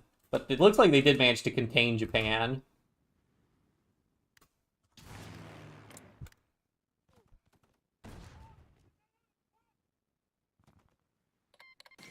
Alright, we are trading very well, so we should be able to knock out the German Air Force at least. Or the Axis Air Force, I suppose I should say.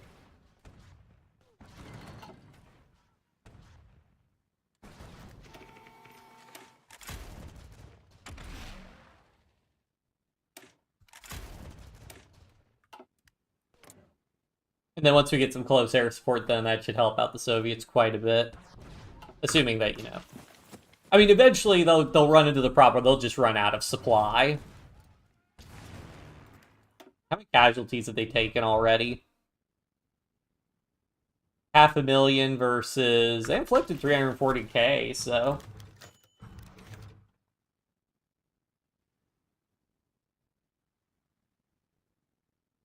I see.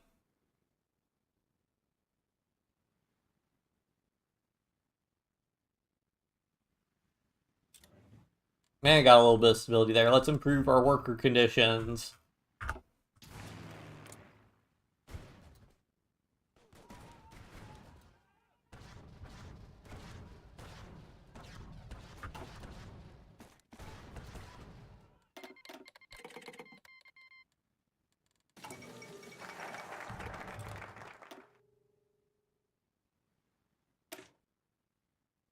Oh, let's just go ahead and do... I don't think any of these really matter for... Well, okay, this will let us get modern airframe, so I guess we'll do rocket effort.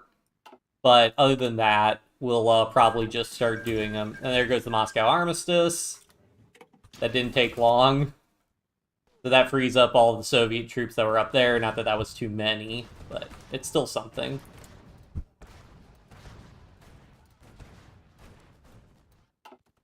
Oh man, that front line is moving quickly.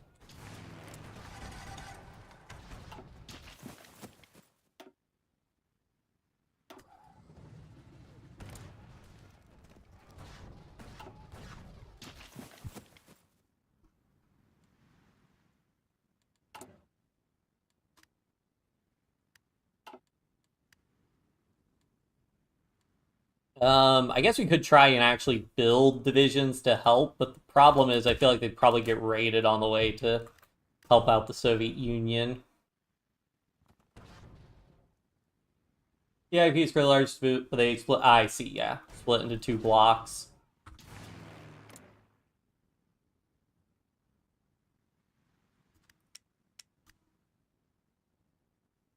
We're not even losing planes to really fighting. We're losing them to air accidents. Well, actually, there's something we can do about that then. We can reduce air accidents chance.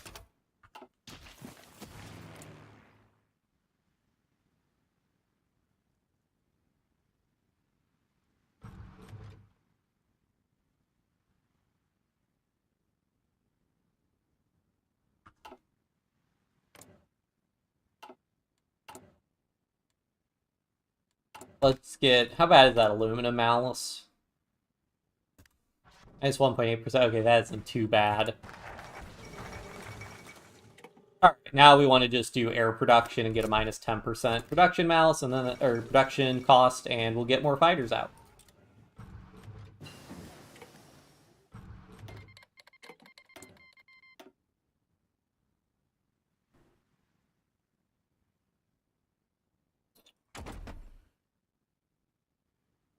How far do we have to do? Cannon 2s are pretty far ahead of time, so we'll go ahead and just research these weapons.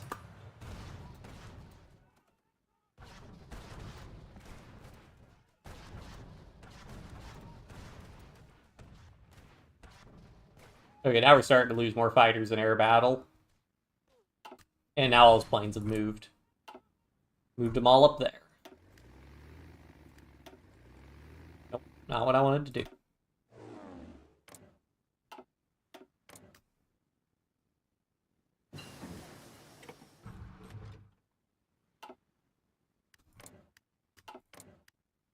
Is he pulling his fighters out?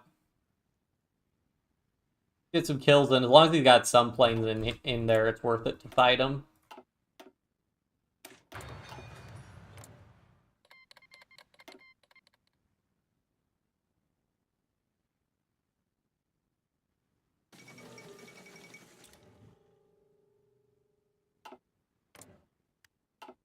Alright, he's pulled most of his planes out, so let's go ahead and help out here. Also, we can find an airbase with space for us.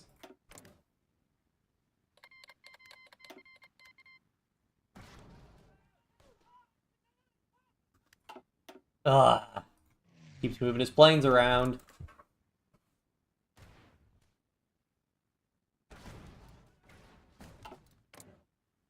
Alright, so we just have to do split air wing in half and have one go there and one there. We'll get him either way. He has to have him in one air region or the other.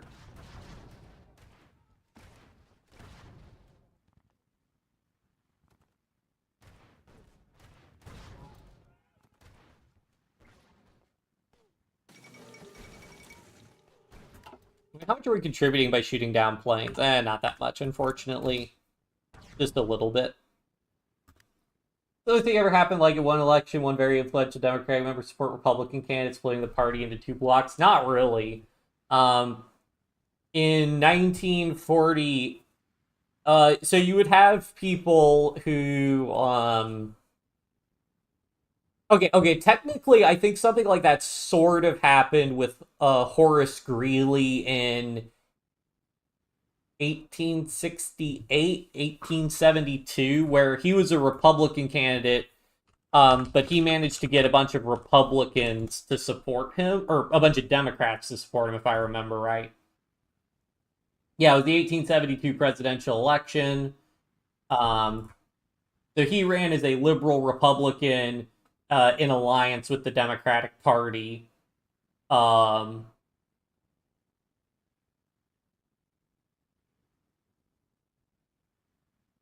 that's about the closest, I think.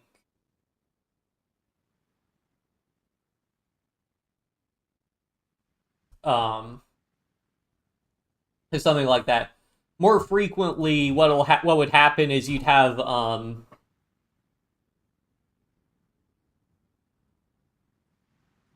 what would happen is you had a couple instances where parties like split. So most famously, probably, it's the 1912 presidential election where former President Theodore Roosevelt ran against I think he ran for the Republican Party nomination and lost to the incumbent president William Howard Taft. So then he just ran as the Progressive Party candidate. So that was so basically that split the Republican vote. And then you had instances where, like, the were they the was it the Dixiecrat? What was Strom Thurmond ran as an third party candidate.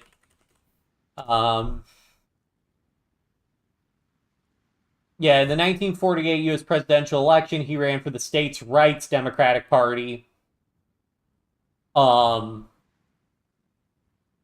which was a segment of the Democratic Party, although he remained affiliated with the Democratic Party until 1964 when he flipped to the Republican Party. But so in 1948, he ran as a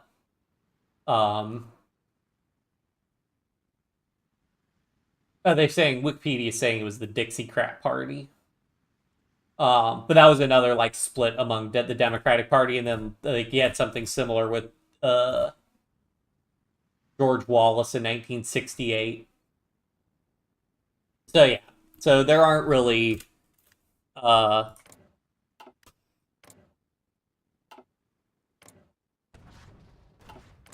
answer your question, not really. Fall of Rome, what? Hmm? Oh, okay.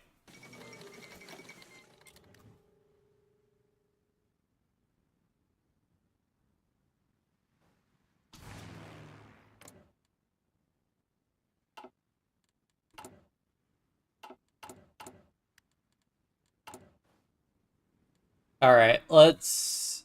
So I think we can go ahead and do. Well, no, I don't have the war support to do women in the workforce.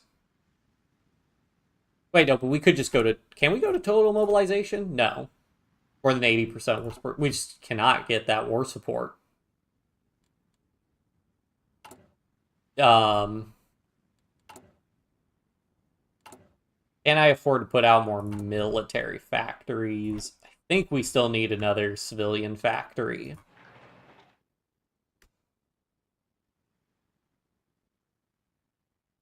Yeah, I mean, we're just trading way too much away right now. And we're also going to need synthetic refineries for fuel soon.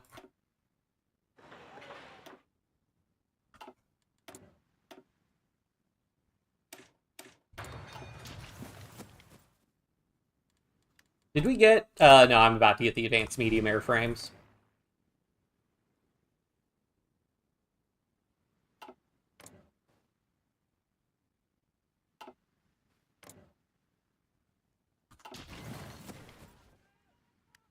I mean, they basically reached Stalingrad, Moscow, and Leningrad all at the same time.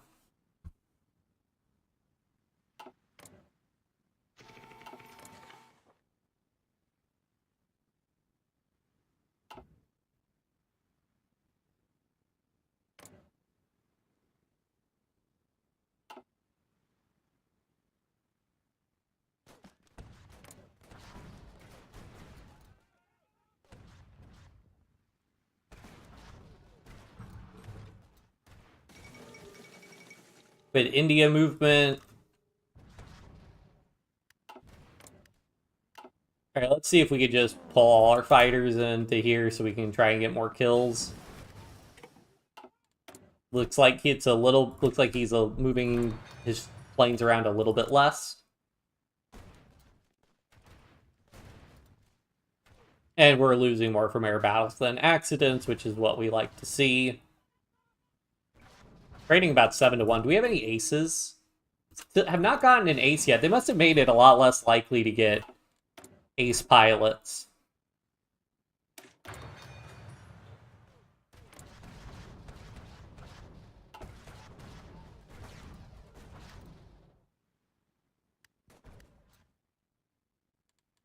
Go ahead and queue up some air bases back here.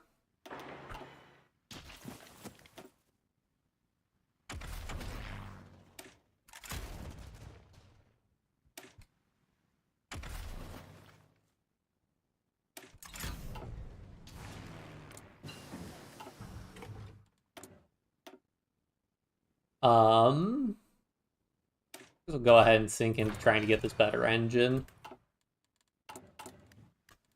So we have the better plane, so we may as well go ahead and try and design those guys.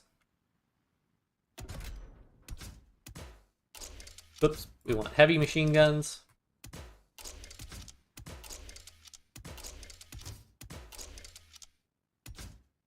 I think we're going to need 3 engine 3s, I'm guessing.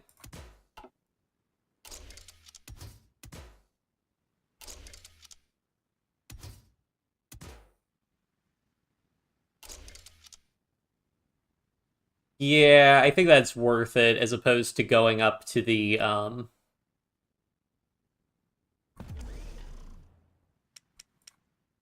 Because what's the difference? 34, so yeah, more air attack, more agility, more range, more speed. Yeah, I think that's overall worth it. Just slightly less air defense, but it also is not as... It's still pretty cheap overall. Well, except for all the extra aluminum it needs.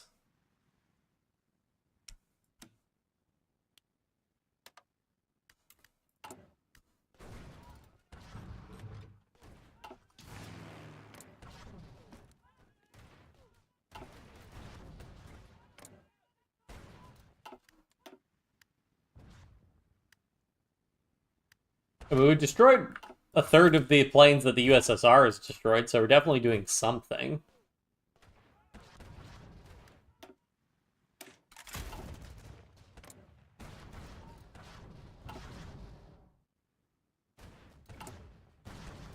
Oh shoot, we are out of oil. That is not good.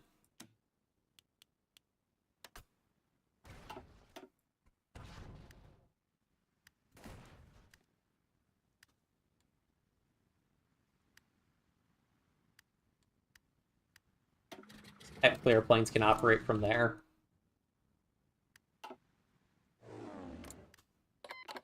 Not very efficient because of the range, but this is why we put high range on these guys, so I don't have to worry as much about as fall of Moscow.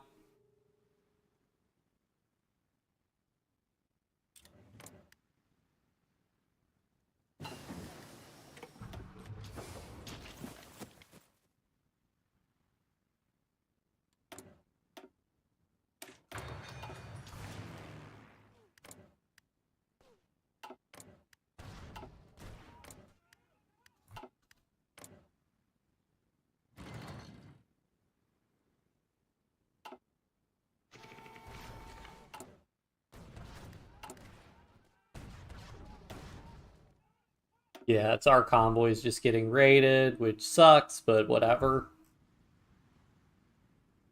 Oh yeah, China's starting to push Japan back some, so that's good at least. Because the Soviet Union still has a bunch of troops over there, yep. So let me guess, terrible supply situation. Yes.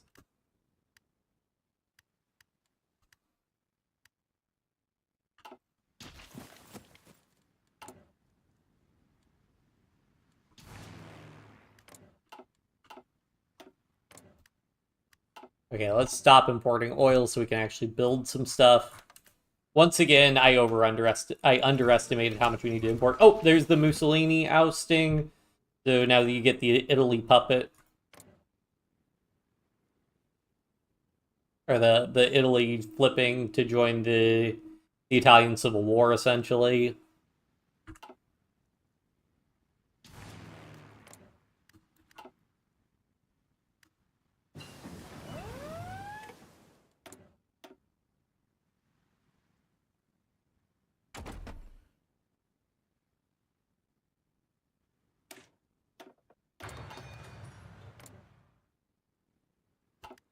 Where are his planes? Okay, they're all down here. Wait, where are his planes? Oh, he pulled his Air Force out to deal with Italy. Okay. Well, that should help us a little bit, at least.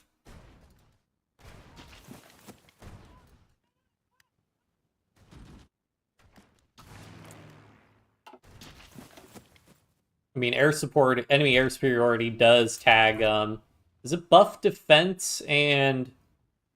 So enemy air superiority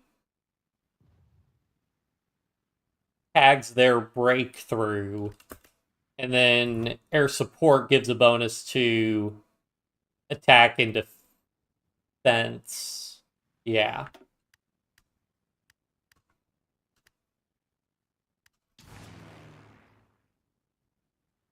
And vote percentage sent to president, 10%. So in that election, there are 6 president and vice presidential candidates. Oh yeah, so I imagine that causes an issue because is the winner just whoever gets the most votes? So then somebody could win the presidency with like 15% of the vote or something. Well, I guess with 6 candidates, they probably need like 20-25% of the vote to win. There's Italy fracturing into a civil war.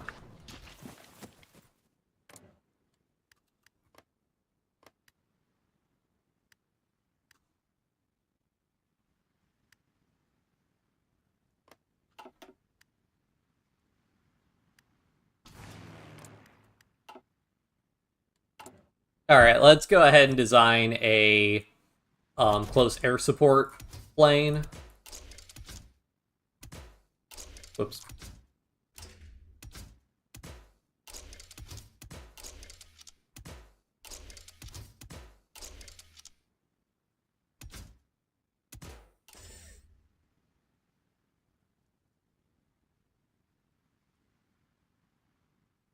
So 40 non-strategic material usage. We can't get away with 2 engine 3s right now. So we're doing 3 engine 3s anyways. May as well do 2 sets of extra fuel tanks.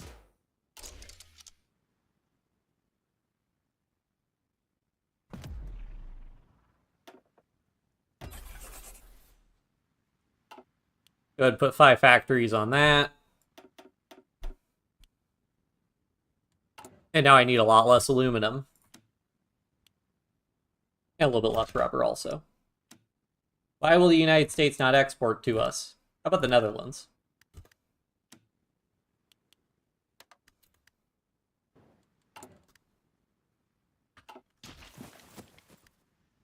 Can you read the in 2004 chat? Yeah, in 2004 common election when the percentage was 10%. There are a run... Oh, wait, no. Oh, the one above that. The splitting fully Garinda. That split from Gold Card. 2004. Gold Card presidential... Okay, so he wasn't chosen, so he split and made his own party. Can't immediately just participate in another. He needs to build his party first.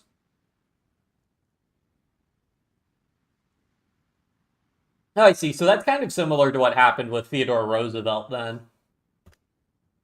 Because he ran in the, like I said, he ran the Republican Party nomination, wasn't chosen, and decided to run himself with the Progressive Party.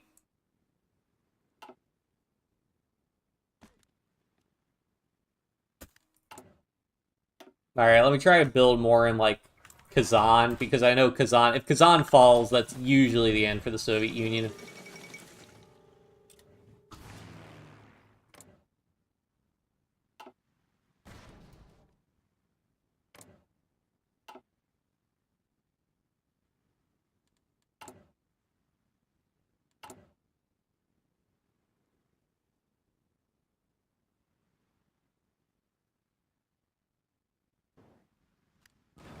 Now we need to import oil again.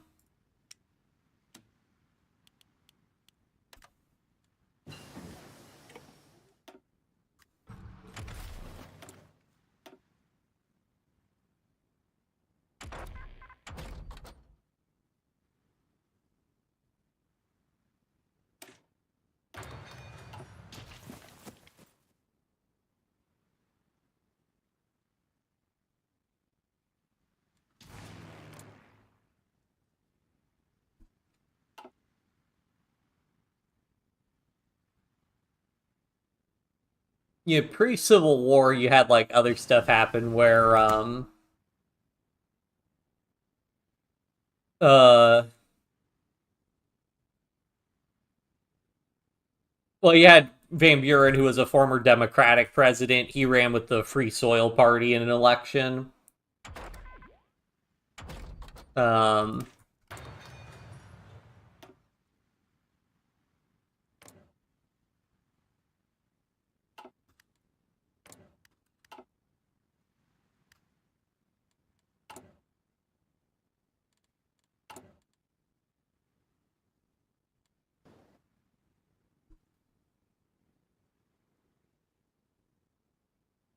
Yeah, I can't really say for, anybody else. Where are his planes? Did he move them back to Italy? Yep. It's like it. Crimea's holding out.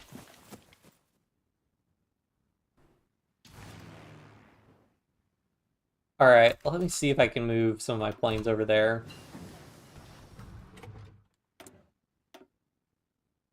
AI just really wants to have their planes there.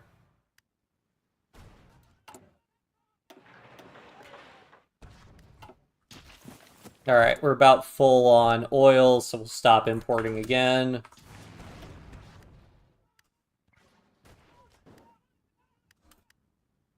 Guess we'll keep our planes up here then.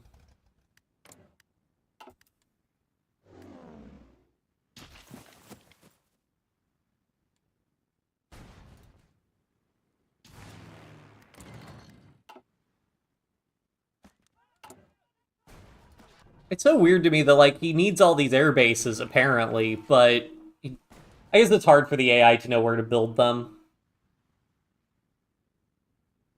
Hard to dictator party member image. Yeah, fair enough.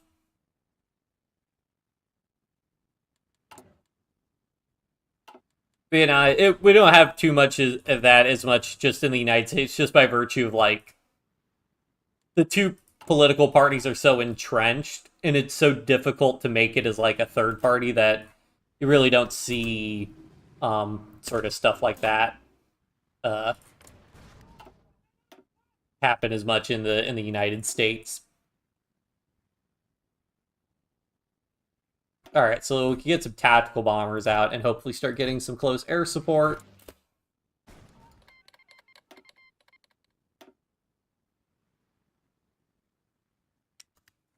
So, 2 bombers lost, enemy troops bombed.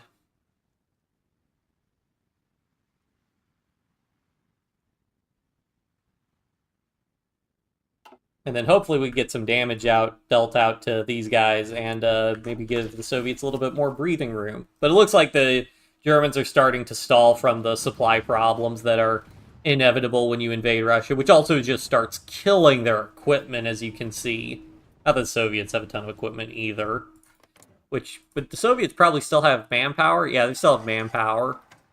But... Oops.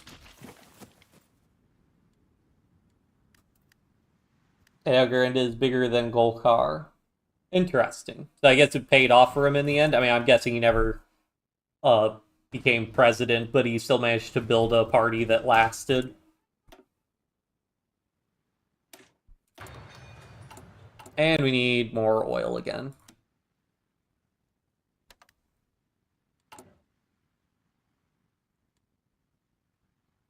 We can also stop building that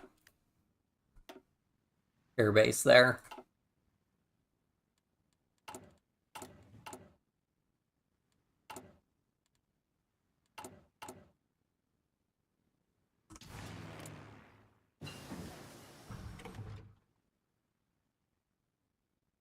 Putting out decent damage. Is he actually starting to push him back a little bit?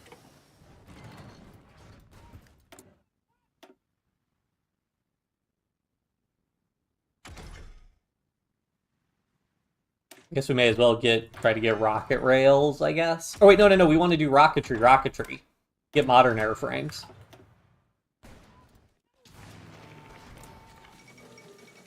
The fall of Leningrad, well, they still got Stalingrad, so they got that going for them. How close are the Soviets to capitulating?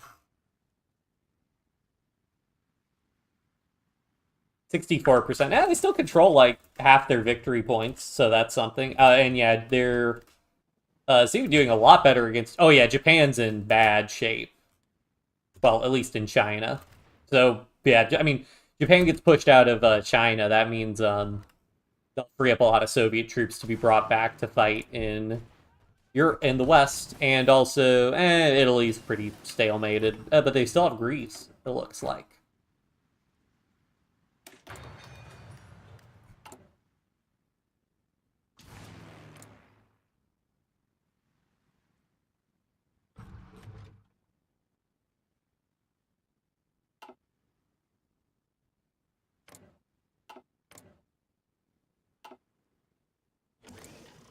Yep, I think with our close air support, yeah, the Soviets are pushing them back now. Let's go try and help out in this region then. Yeah, there's more overall combat happening, so just more. Oh, yeah. We'll lose some more bombers just because of more opportunities for us to get knocked out, but we are able to help. Yeah, I mean, these German divisions have such low strength.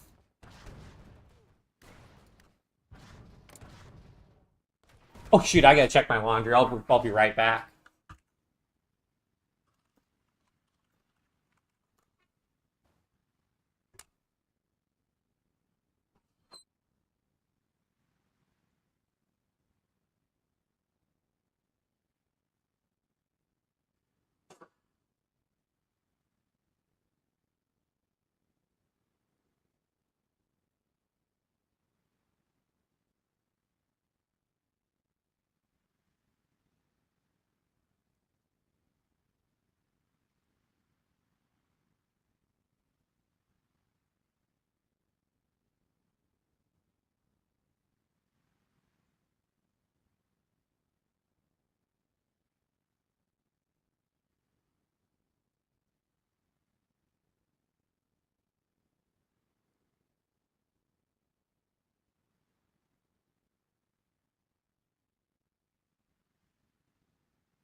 Alright, I am back. Sorry about that. Completely spaced that.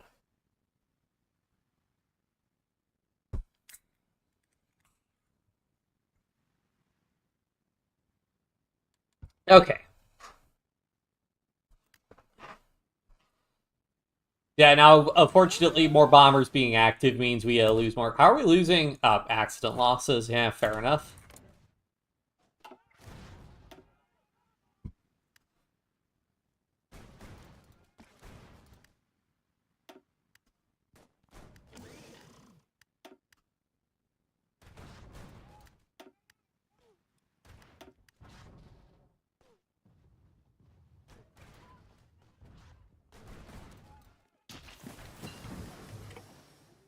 I wonder, did they have convoys? Can we lend lease with like lend leasing them? Oh, right. Isn't there a way to see open logistics? Yeah. Oh, well, that's a problem. Oh, well, we have a ton of guns, so we'll just we could start lend lease, give them some infantry equipment, give them just everything.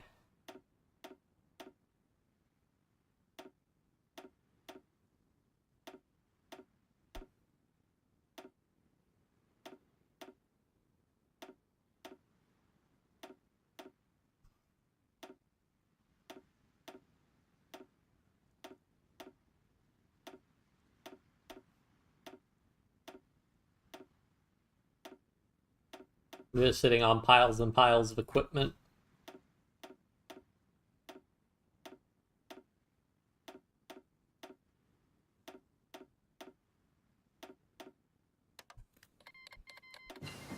Hopefully that'll help them out some.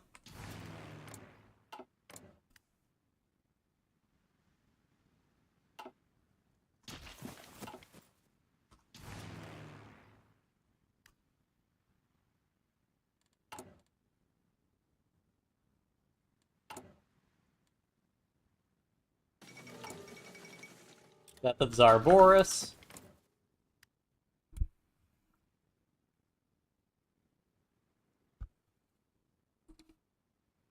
Designated regency. It gets couped by gets taken over by the fascist takes over, but we'll see.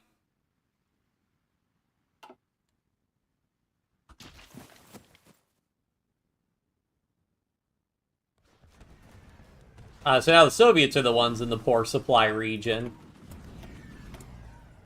Oh, shoot. I didn't realize we had...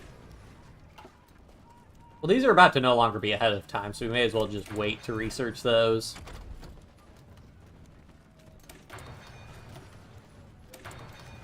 Get some excavation tax.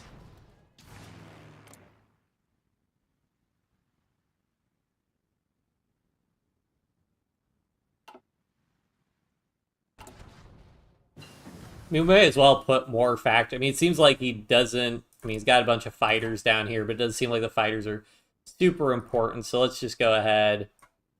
Put everything on close air support. Drop this down to like 3 factories. Because we just need the close air support are just more important for us right now.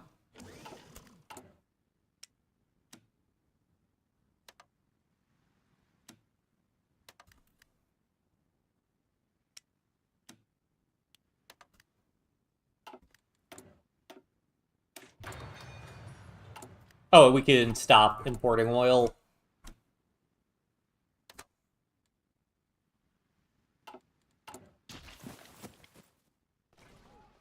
Speed up getting another civilian factory.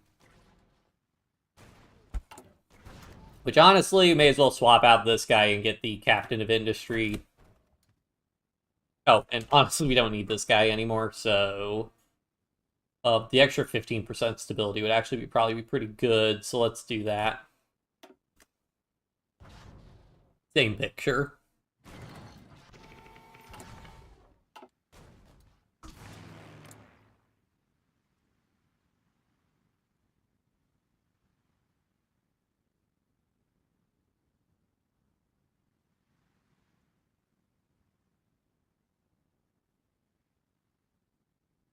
That was a lot of damage we got in on that day. Unfortunately, this doesn't mean we only get war score for destroy enemy planes. We don't get war score for helping with close air support. But that's how it is sometimes. I wonder if it's worth it for us to take some of our fighters. Can we move them down here and reach a different air region? Doesn't look like he has planes anywhere. We could have him go here for air support.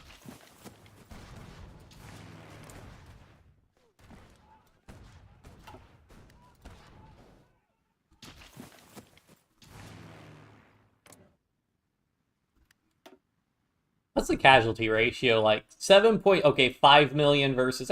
they're trading pretty evenly.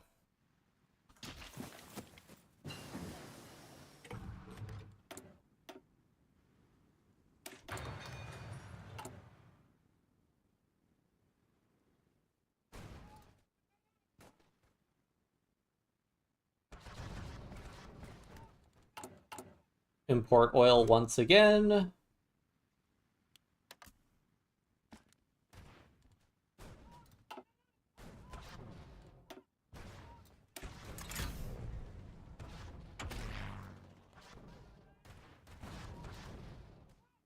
Okay, ground support bonus would be good.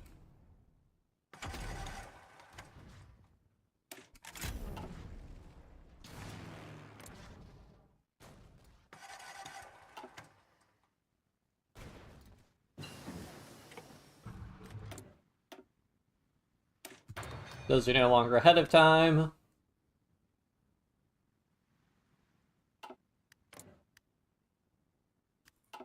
This combat's starting to be out of range for us. No, doesn't seem like it.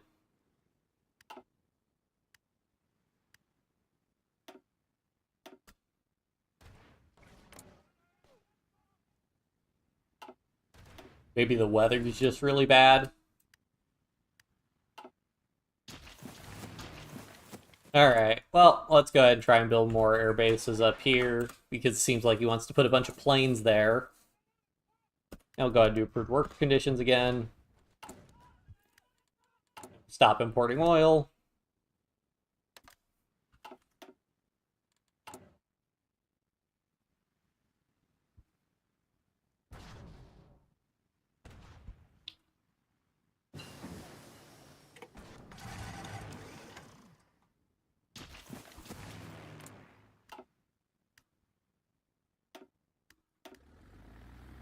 These guys in here, there we go. So yeah, it must be some weird range thing, I'm guessing, I don't know.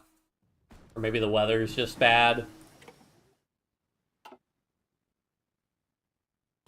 Or maybe we were overstacked with that airbase, but we shouldn't have been. It was a huge airbase. More fuel gain from oil would be good for us. So we need to import oil for less time.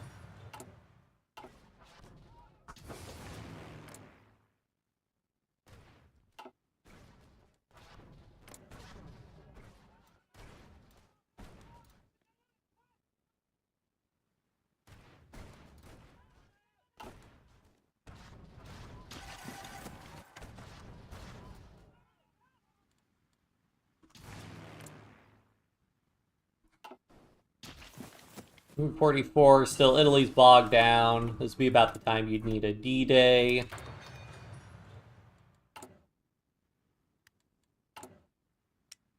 With our aluminum. Why does the Netherlands? The Netherlands really doesn't like exporting to us. Can we buff the Netherlands' opinion of us? And whatever, I think Japan's navy is in a bad shape, so I think we can do more convoy trading without really worrying about that.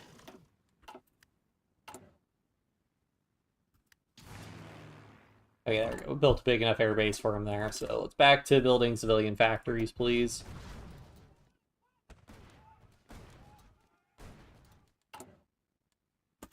And we go to total mobilizing, more than 80% war support.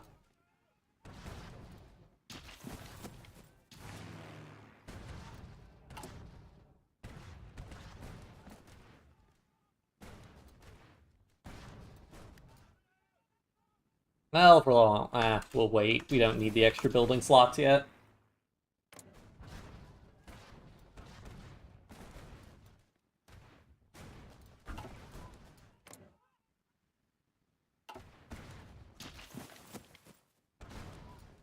This was it's just a complete slug and match here, but I think the problem is the Soviets are just in, yeah, it basically goes back and forth, I think, with whoever's in the low supply area. Like, the Soviets will get pushed back until they're back in supply, and then Germany will be out of supply, and, okay, Communist China, yeah, sure, good.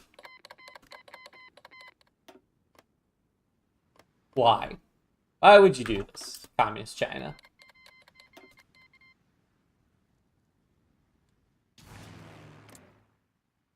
Great. Just great.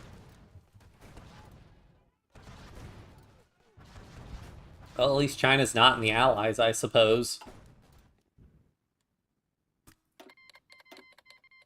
Sure. Why not?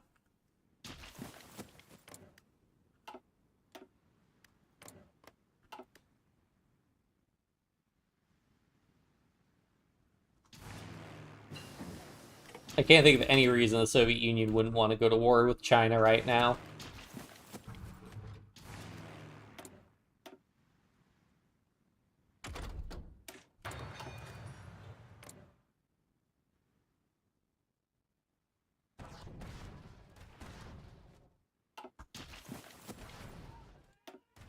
As their kill ratio 6 million to 6.3 million. 6.1 to 6.3 million, so the Soviets have pulled ahead with casualty ratio. How is Germany doing in terms of manpower? And they're almost out of manpower. Well, they might still be mobilizing from all adult serve, but I think they're probably going to start running out of manpower here pretty soon.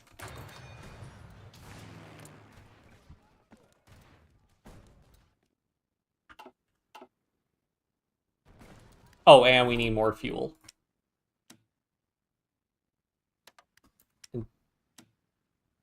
Okay, the Netherlands really doesn't want to export to us.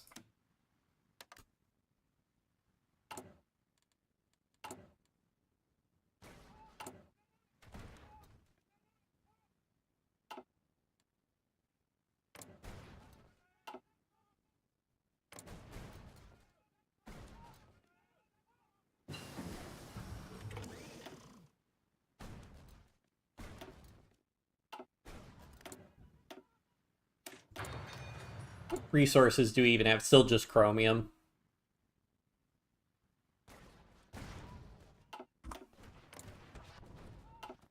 Hey, did we ever send all that Lonely to the Soviet Union?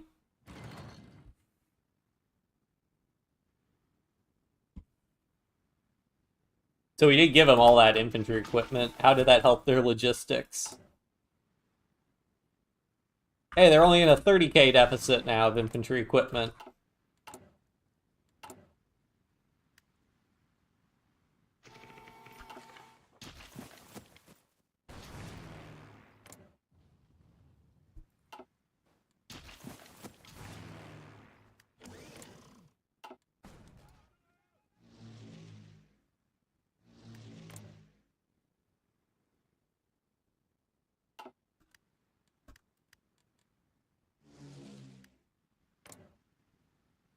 Try and support the combats up there. I mean, in super low, everybody should be in really low supply there. So that's when close air support can make a huge difference because they have like basically no organization.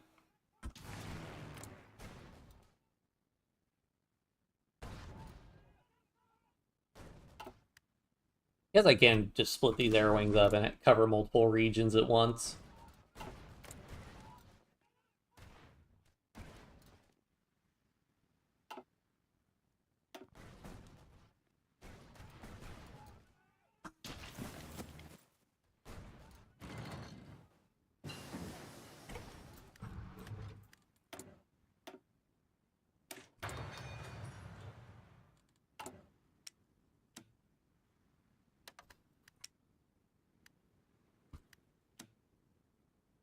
We'll just import everything from the United Kingdom because it seems like they've got enough resources to import. You know what? Let's improve our relations with them so they'll like us more. And did Vichy invade Ireland? What the heck? How? How did they get naval supremacy to do that?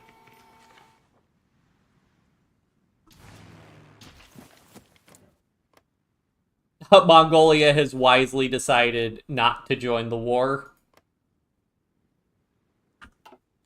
Probably helps out the Soviet Union a good amount.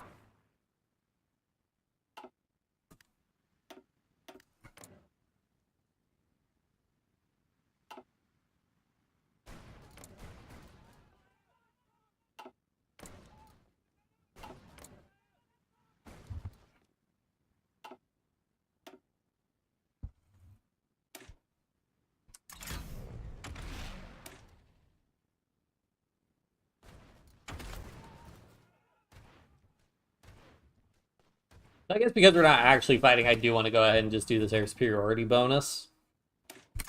I guess.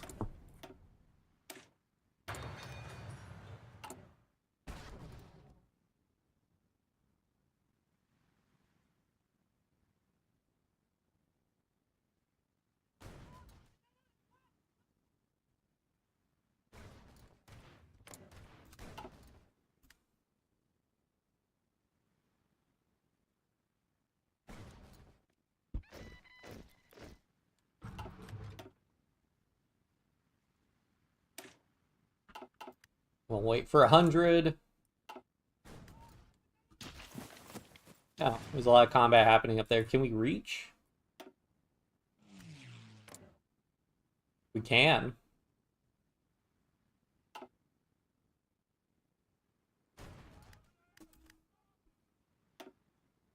We gotta be kidding me. Are we overstacked here?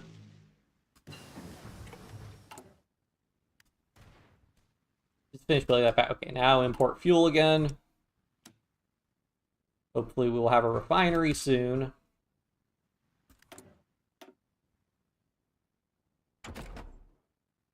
Oh, only 84 days?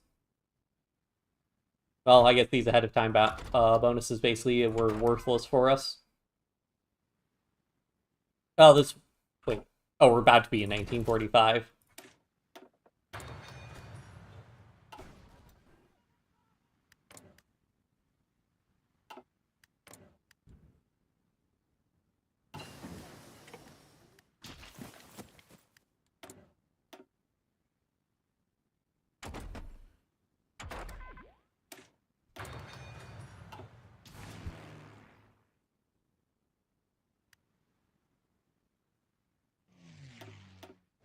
many attack bombers do I have in reserve? I only have a couple.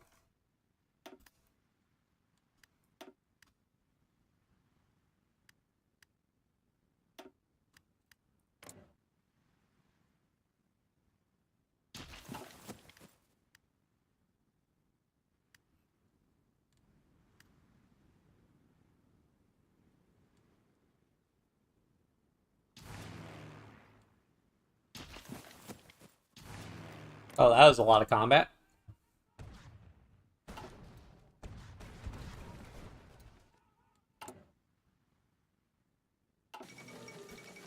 So you annex Tanatuva, okay.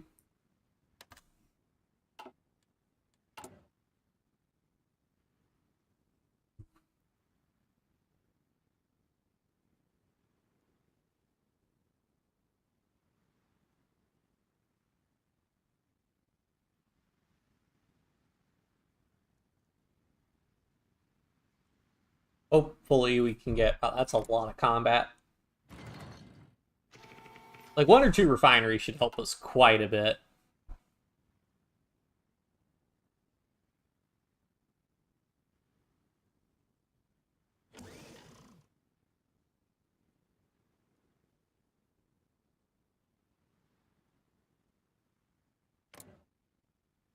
Well, it's 1945, so this war is definitely going on longer than the original war. I mean, it does help the Soviet Union literally went to war with China. I bet I bet Communist China readily joined Comintern because they were already at war with Japan. That's probably my bad move on my part.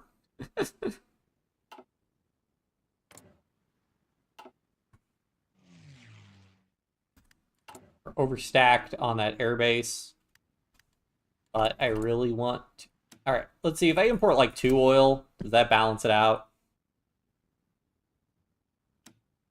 3 oil. There we go.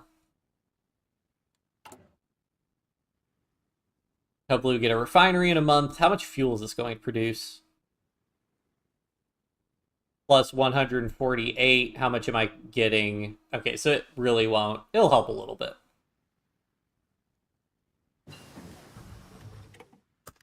And then we'll get some rubber also, which will be good.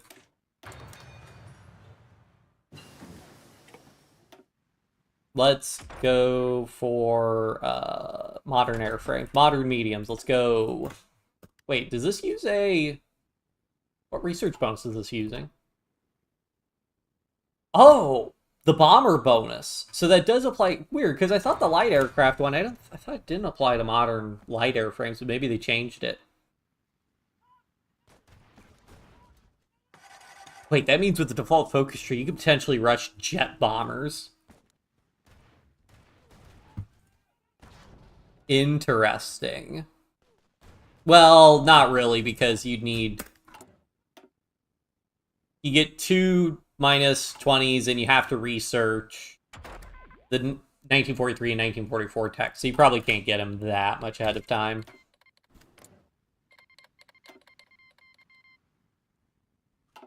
Oh, wow, he's bringing in actual fighters now. Oh, time to bring our... Where'd my fighters go? Oh, let's go ahead and cancel these guys from operating for the time being.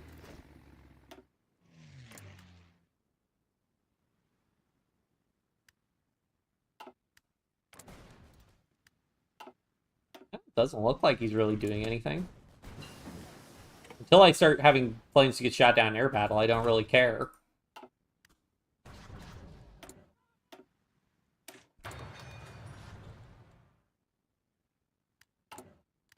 Hooray, that's our first refinery.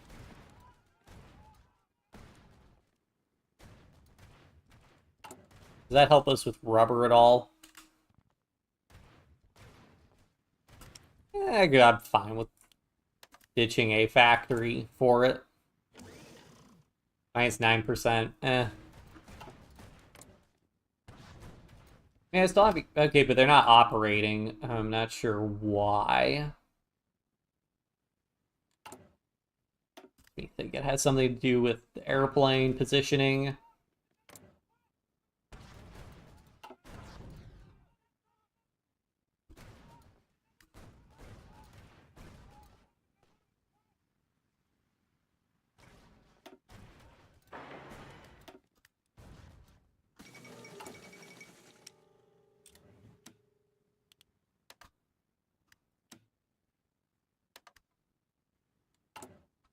Okay, yeah, our planes just aren't operating currently. I'm not sure why. Because they're not drawing any fuel.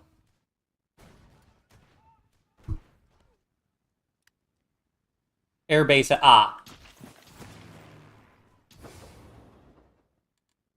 weird. So, I guess all the supply is being pulled elsewhere. Okay.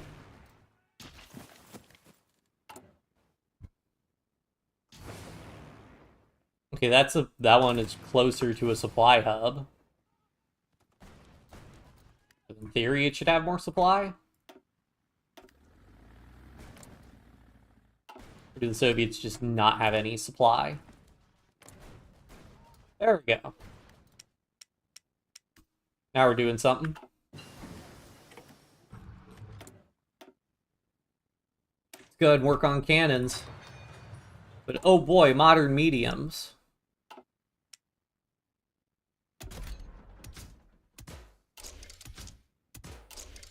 These aren't as good as modern light airframes, because modern light airframes, I think, are what unlock the 5th slot for you to put bombers. Let's see if we can get away with 2 engine 4s. Have a ratio of 1500. Okay, so that would get us... Any amount of armor plates puts us over, so we are going to want to go 3 engine 4s.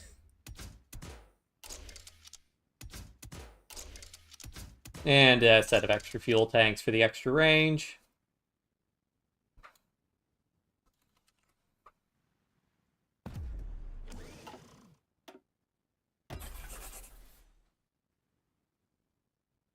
And then we can go ahead and make a modern cast version.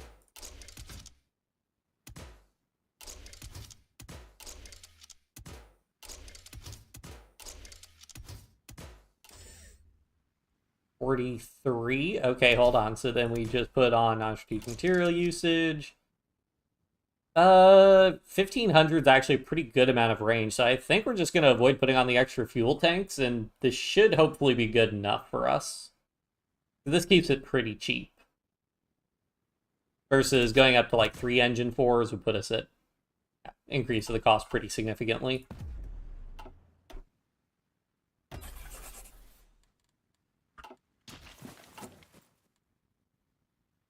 Probably should have been on free trade this whole time. But oh well.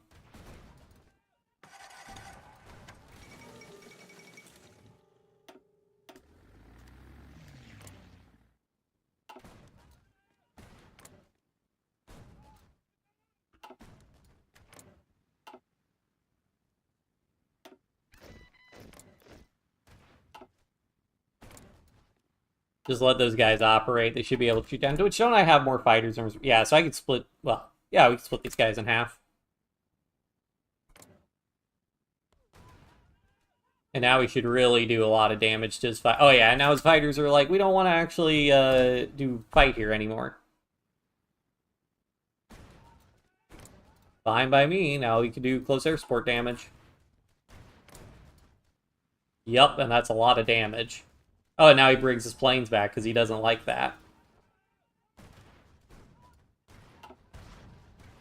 Now we halt.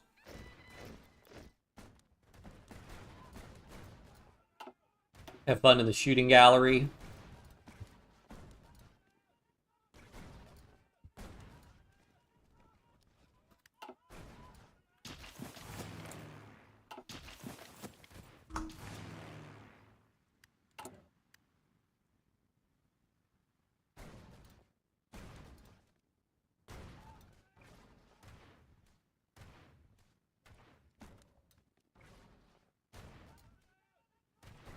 The AI must just not like building air bases. Okay. Wait, what? Okay, that could have been really bad if they had Turkey join the Allies. I'm not sure what the heck just happened there.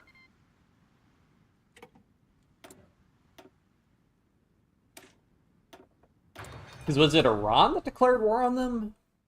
Or did Turkey declare war on them? Turkey also has war goals on Romania. What the heck is going on? What are they doing? Why is their fascist party popularity growing? I have historical AI focuses on. Alright, let's have our planes come back in.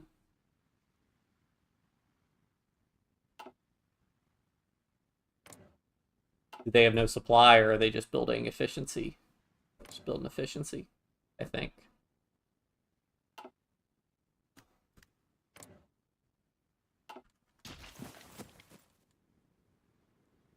And we need more oil.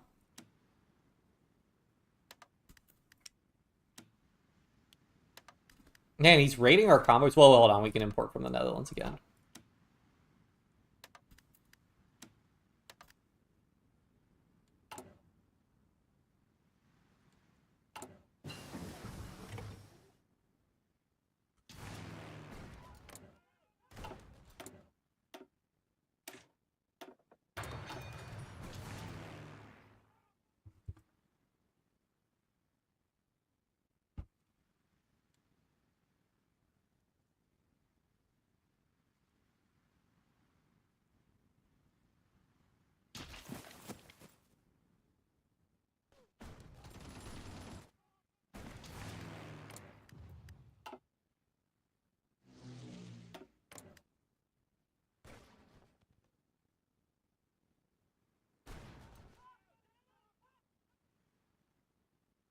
Yeah, enemy average. Oh, so that's the enemy average efficiency. Our efficiency is pretty good.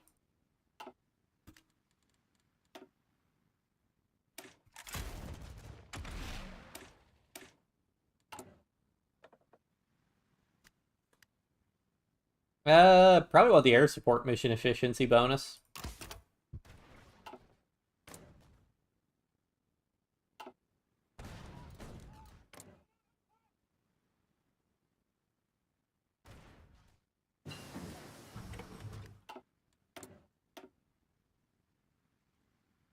Oh boy, cannon twos.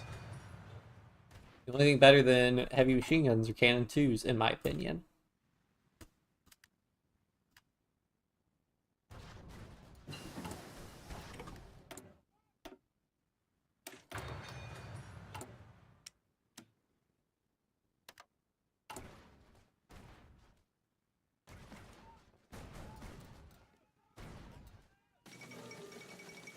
Balls of Astpool. It's been a while.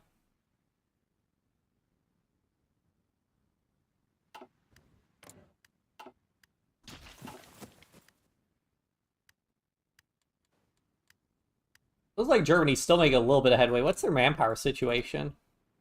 Okay, they did start getting manpower again. Soviets still have a ton of manpower, though.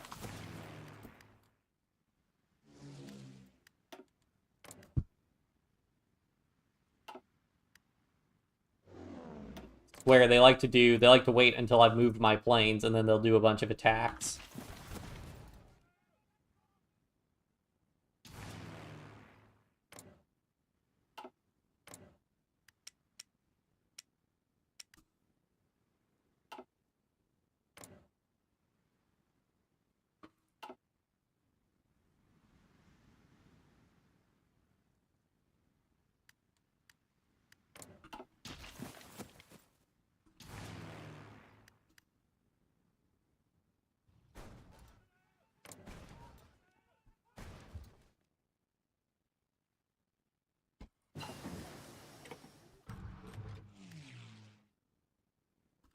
There we go.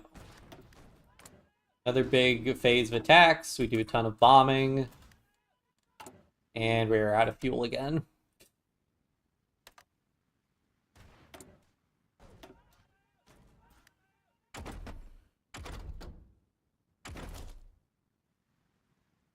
Oh, we're about to hit 46. I swear, if this is another 1951. I mean, this one's a lot less stressful because we don't actually have to defend anything. Hey, Communist China's bouncing back a little bit. Did Mongolia get in the war? Yep.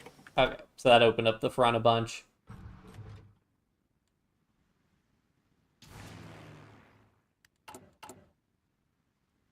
More tactical bombers. We could split off a new air wing. We have not gotten a single ace. So do you just not get aces with medium medium airframes. Kind of what it seems like.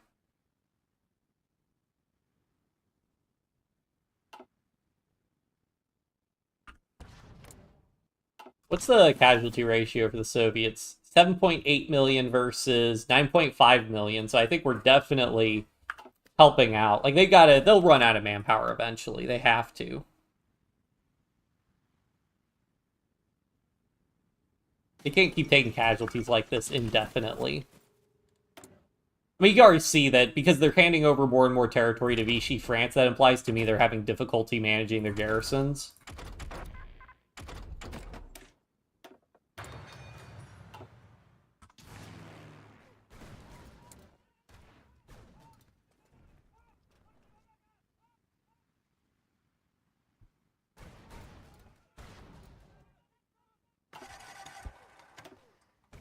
Oh yeah, we are dealing massive amounts of damage to him.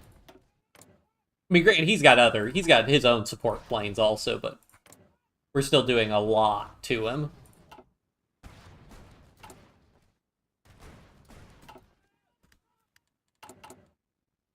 Alright, let's build more air bases for him because he needs them, apparently.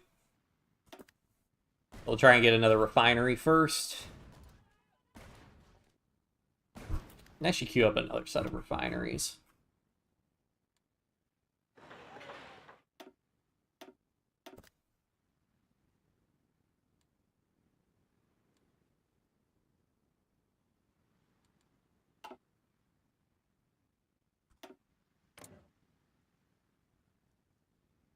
$80 damage. That's amazing. So yeah, he's only got support planes in here. Which we are shooting a lot of them down. And we're barely losing any of our planes in air battle. Looks like he's bringing in more fighters. That might be an issue.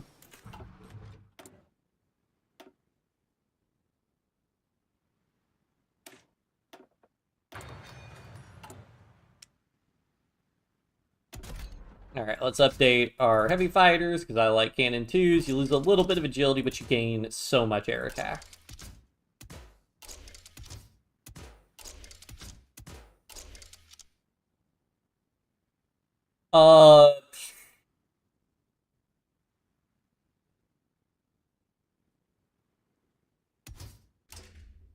Oh, that is some pretty bad range. What are defense turrets? I never use these defense turrets.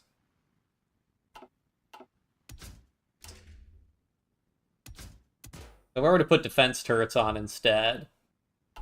Because, I mean, well, okay, so armor plates get you 6 air defense and 6 weight and 3 production cost, and they tag your range. I put a defense turret on, we're losing some speed. So we gain, cannons. Ah, they gave you close air support. Huh.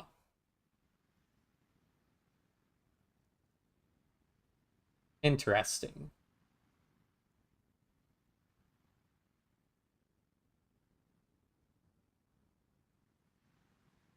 They are sacrificing agility, so maybe it is worth it to design the plane more like this. That doesn't have as bad agility. We'll try it.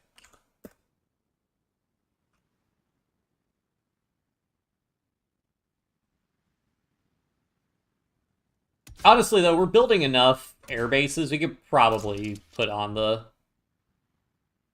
How much does that tag our... 3 agility for 6 defense, is it worth it? For the extra production costs? Might be worth it just to have the higher agility. I will try this, and if we take a lot of losses, we can always build something different. Well, these are expensive, though. So, yeah, we'll do armor plates.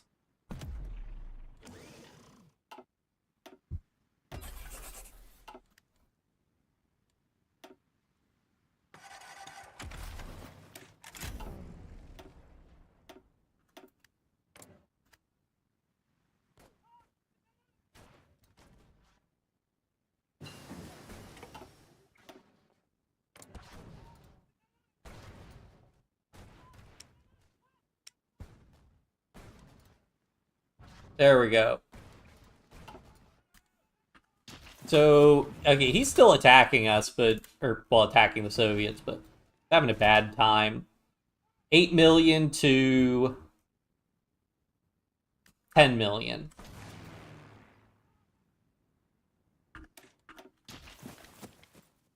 Yep, and he's just continually ceding more and more territory to Vichy.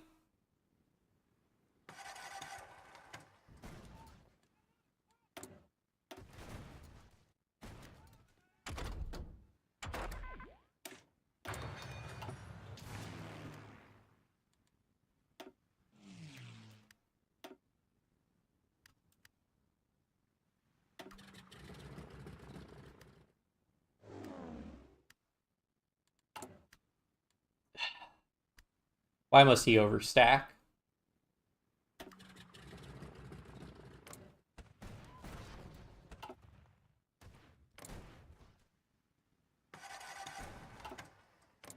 He has so many support planes in here. He's just hiding his support planes the entire time.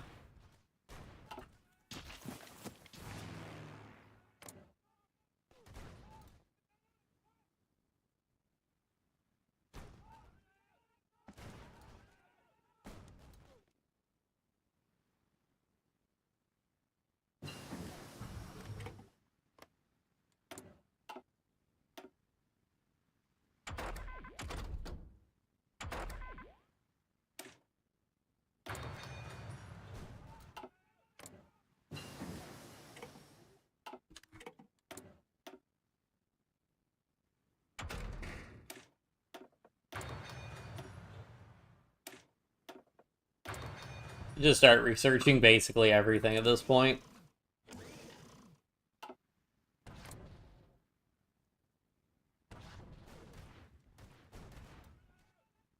I guess he's got a lot of close air support, so he's probably also doing a decent amount of damage. Yeah, although we're shooting down a good number of his support planes every time he does that.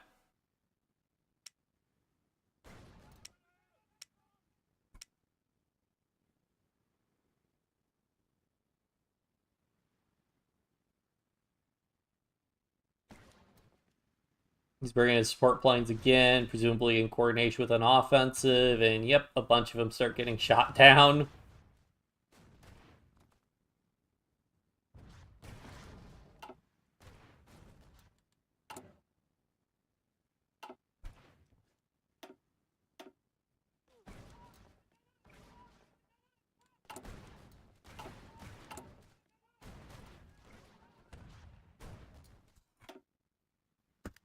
Actually, that's Kazan Air Base. Let's just build even more air bases here. He has so many planes, apparently.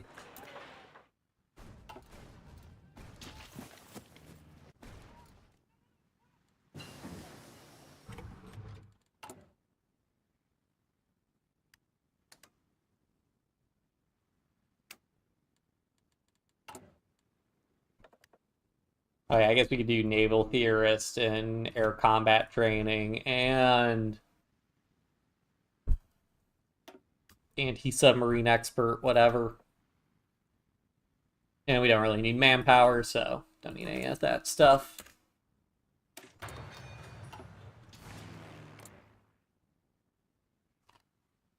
Yep, and we have destroyed so much of his close air support. He wants to keep going. I mean, that's good, because this is giving us war score, because this is our only way to get war score.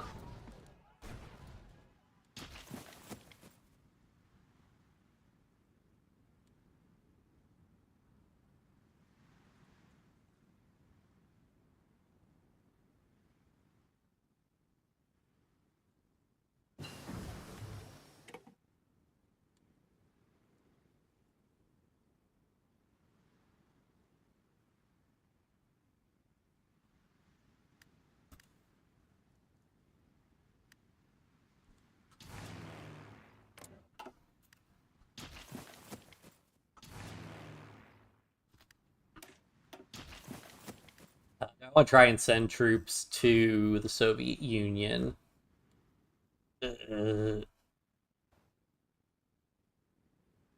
Just very worried. Yeah, Japan's navy is still going fine. So I don't really like that.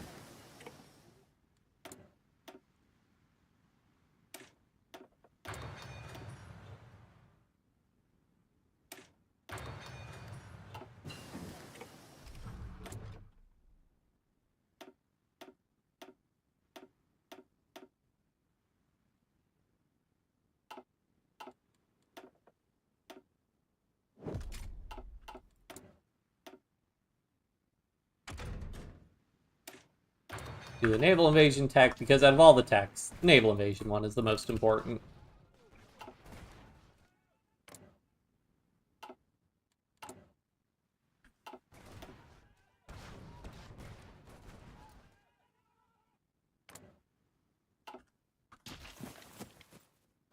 Alright, they're making their landing in Netherlands. Will they hold? We'll see. Oh, they got pushed out of Italy, though. They'll hold in Greece.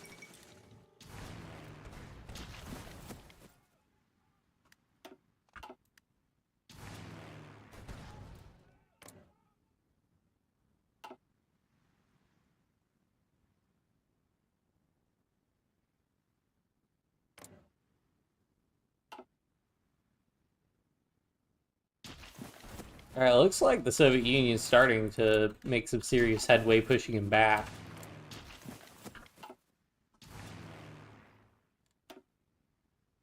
$8.3 million versus 12 million. Yeah, that casualty ratio is getting pretty bad. And he is running out of manpower. Did he switch over? He's not switched to scraping the barrel yet, though.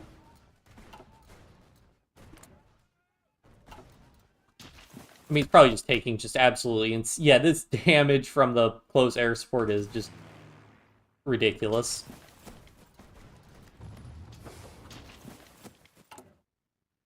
Let's get another airbase built up here because he's going to want to start overstacking his planes again.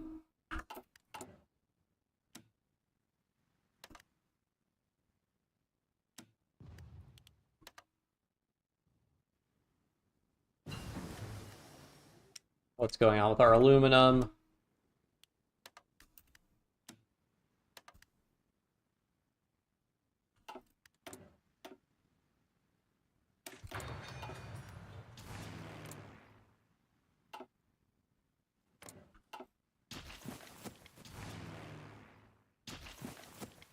Oh, it might take Moscow back.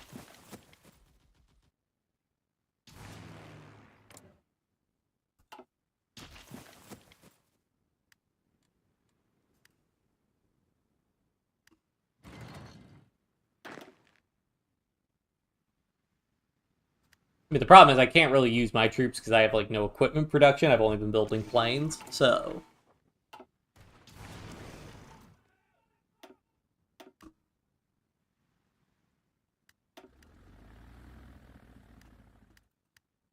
Alright, let's go ahead and distribute some close air support to these other regions where fighting is likely to happen. No banana empire. I mean, we got our little Central American state. And I mean, it worked out because it was when we went to El Salvador that we got drug into like a major conflict war, so it kind of worked out. And we did, you know, drag the Soviet Union into a war with Japan, and potentially also were why they're at war with China as well. But yeah.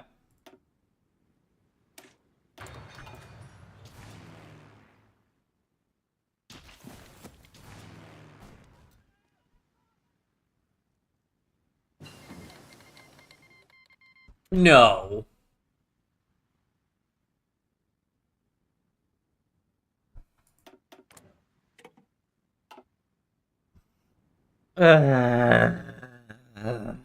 Why? Why must I suffer? Oh, Mexico didn't... Well...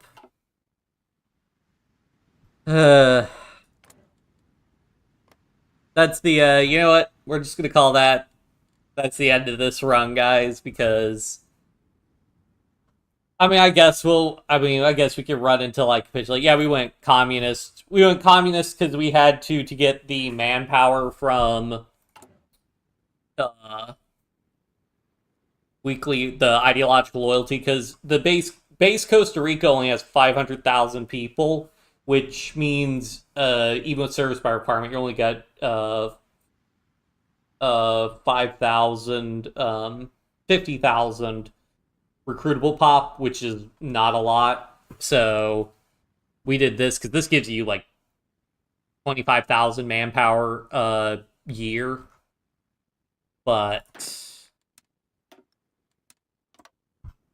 Yeah, okay, you know what we will do? I will pull all my planes back, and I want to see how well our planes do just trying to hold. The problem is he will just, we don't have the troops to actually defend ourselves.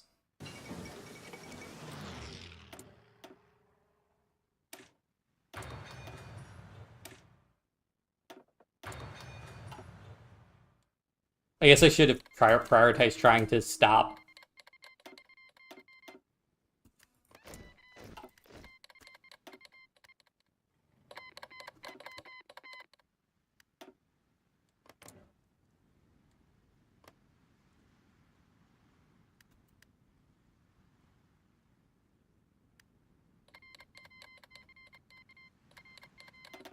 Wait, you can only surrender to the strongest opponent, not the... Interesting. So in this one, it's strongest opponent, not faction leader. Yeah, there's Mexico being called in.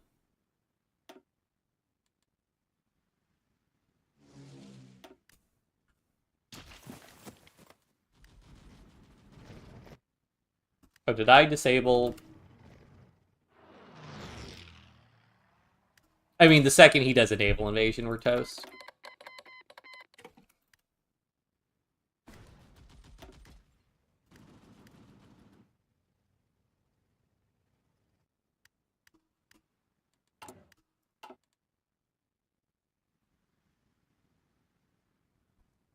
Plus 500 a week, yep.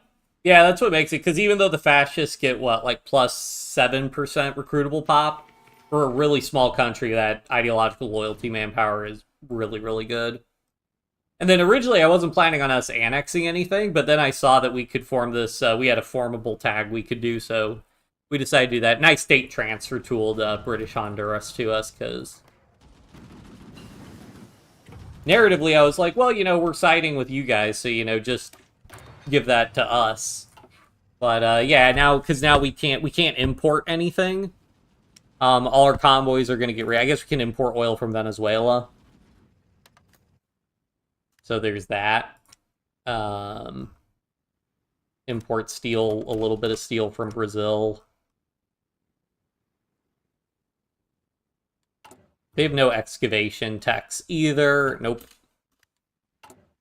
So yeah, we basically can barely produce anything.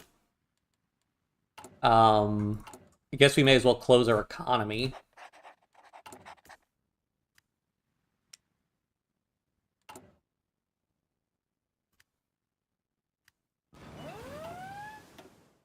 And there's the naval invasion that'll do us in. I might be able to take some troops and stop them, maybe.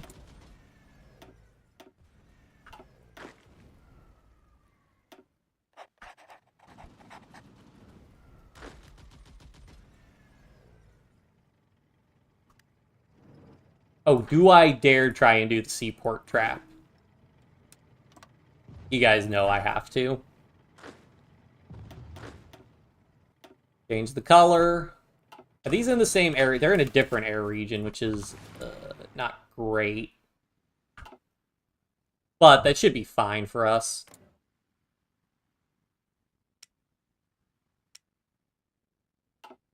Let's take these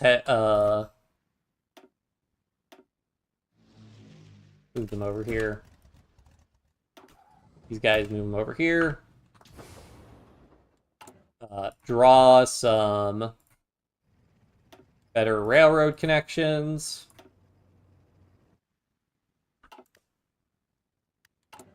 Make those top priority.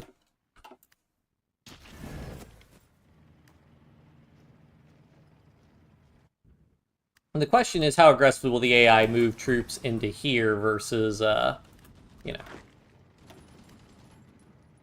if I go somewhere else. And we're immediately getting infantry equipment deficits because we're not producing any.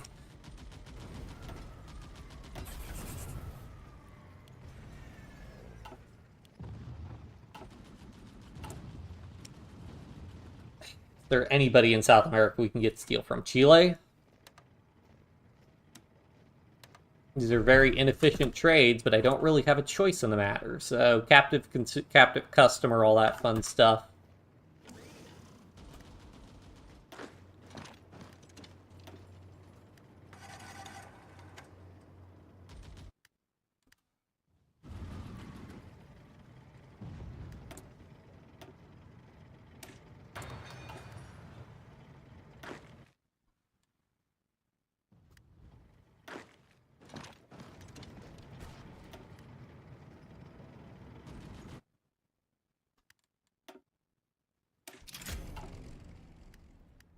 Yeah, beggars can't be choose fastest.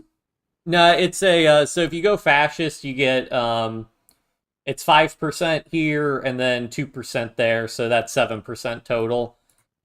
There's the fascist assault divisions thing that I think gives you 0.2% recruitable pop, but that's a temporary modifier you only get when you're in the process of flipping ideology. I think that goes away. So yeah, so 7%. Like, again, for most, like, bigger default code, like Brazil, for example, then yeah, that recruitable pop's going to give you way more manpower. How many Chinese capitulated? Yeah. Okay, yeah, I can't afford to... But that's not good. Even with all the close air support in the world, it's not necessarily enough.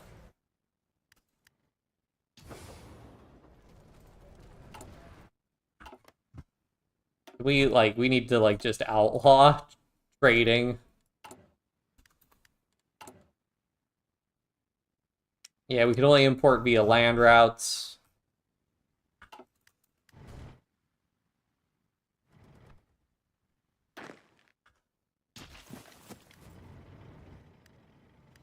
And we have just no infantry equipment to reinforce our divisions, really. I mean, we didn't invest in tanks or anything, because I wasn't expecting us to go to war with the Allies.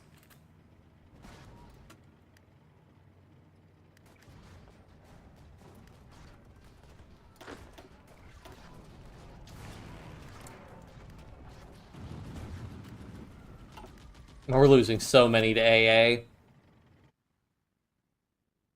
Yeah, we'll fight till the bitter end.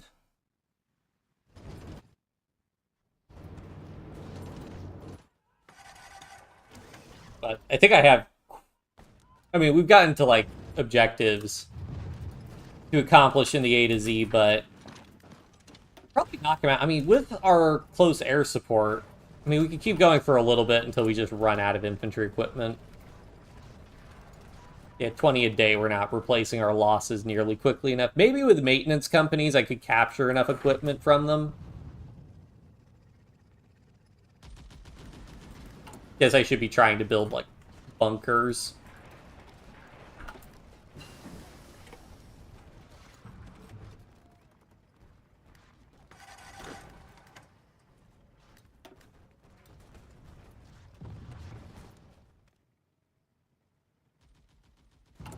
Yeah, we're getting such big infantry equipment losses. Ugh.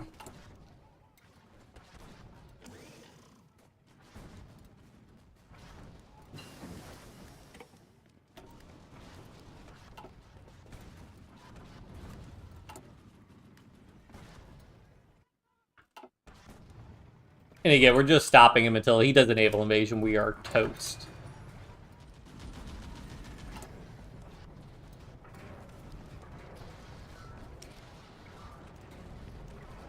Oh, we get a better deal? May as well start improving relations with some of these people.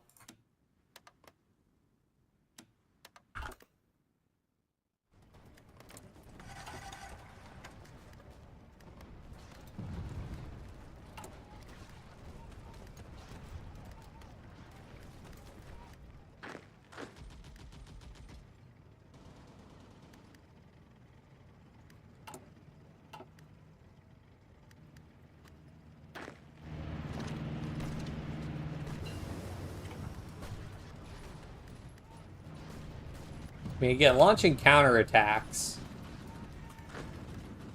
we can kind of knock them back because of the close air support damage. Sort of. I think it's these tanks, though. These tanks are a real problem.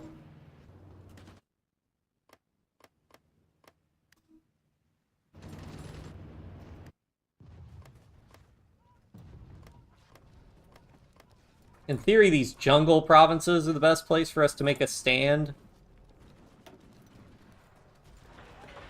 So maybe that's what I should be focusing on.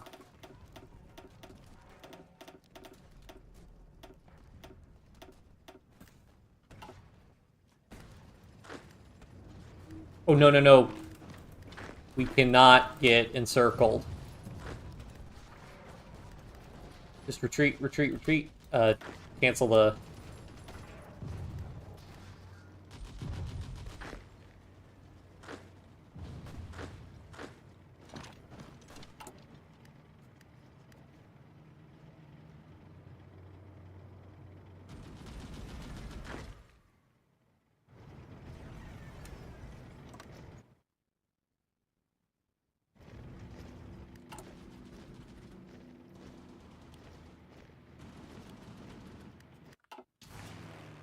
Oh, and we're also losing planes. Net losing planes.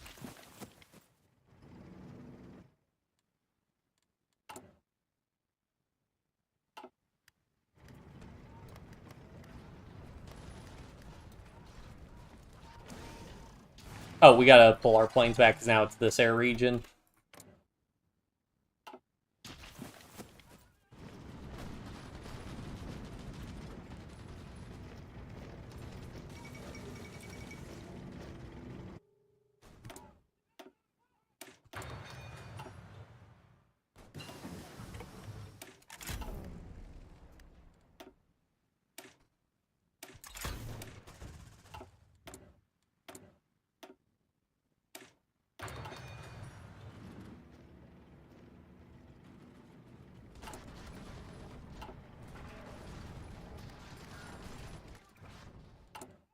Just trying to hold long enough that we can get, like, maybe a couple more ports built. Actually, I should just go ahead and fall back to these states that have bunkers, and also we get the mountain defense bonus.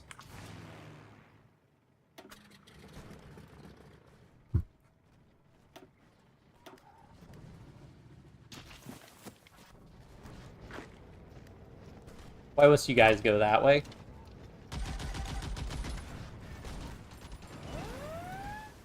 Of course, more naval invasions. And he got behind us. Try and knock them out there.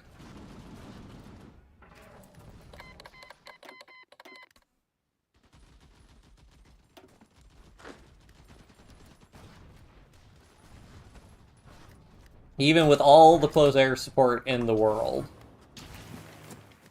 He just has so many planes.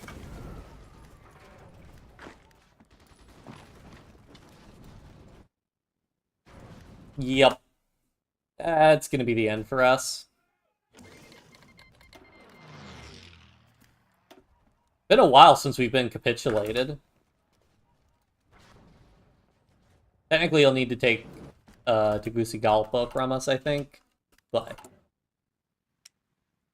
we have no factories. I see. What are we trading for?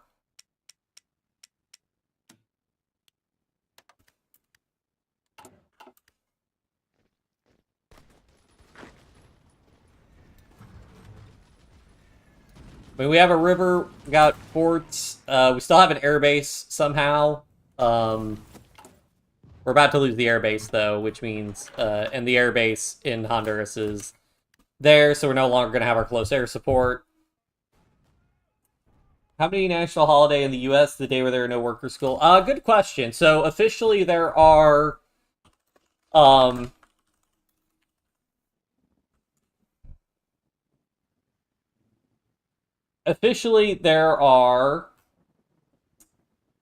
there's New Year's Day, Martin Luther King Day, Washington's birthday, also known as President's Day to a lot of people, or been conflated with President's Day. Memorial Day, Juneteenth, Independence Day, Labor Day, Columbus Day, Veterans Day, Thanksgiving Day, and Christmas Day. So that's like 11 days. Now, most people get more some people get more or less days off. I don't remember getting Columbus Day off in school, I don't think. I'm pretty sure it's still a bank holiday, but I don't remember ever getting Columbus Day off.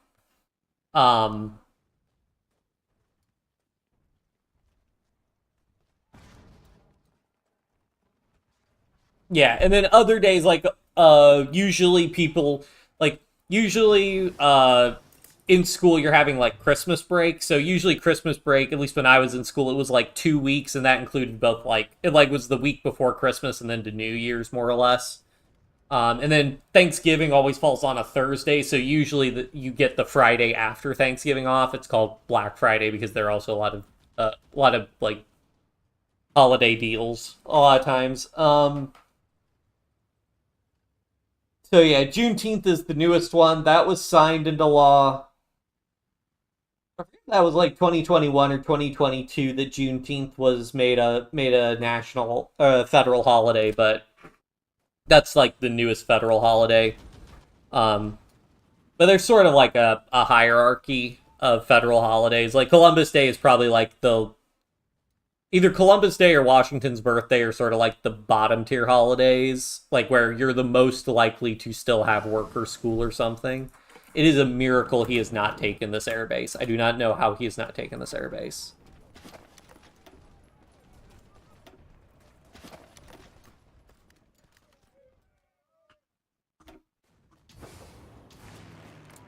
Oh, and he's probably going to take it. Yep, there go all our planes.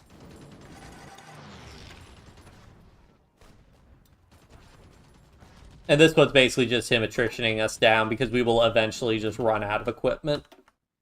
We have very little manpower. Although we still get our 500 weekly manpower, so... I assume the Soviets aren't doing so hot. I mean, they're still holding, I suppose. Though they've lost Iran. Ah, I see. So is that one of those things where you only get the day off depending on what religion you observe? Or does everybody still get those holidays off?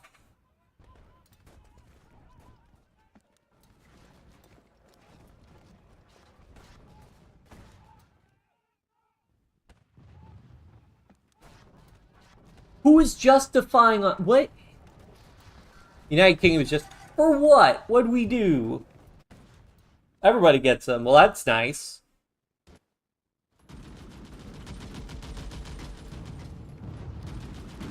Okay, yep, this is the end for us.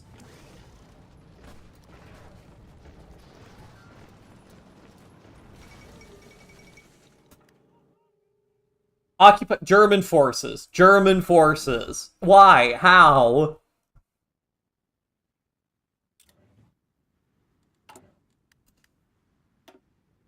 Do we get a new thing by being a government in exile? Because we do persist as a government in exile, I think.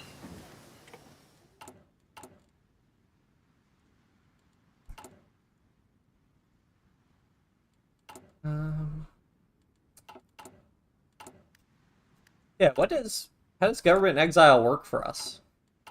It's been so long.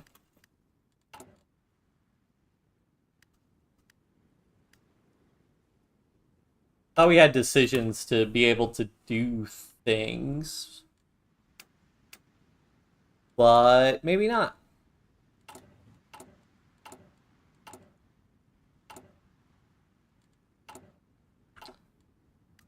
Do we still have some planes? Their planes go somewhere? Can we deploy planes here? Okay, we still have 23 heavy fighters. Alright, well, that's the end of this one. Unfortunate, anticlimactic, I suppose, but the Soviets kind of joined the Allies and called us into war against us, made us go to war against the Allies. So what can you do? Yep, 1947, and this was supposed to be a really chill game, but oh well. We could save here for posterity, but I don't think we will, be coming back to, this one, because we lost. But, hope you guys had fun watching. Saw some unexpected twists and turns. Let me check something really quick here before I go.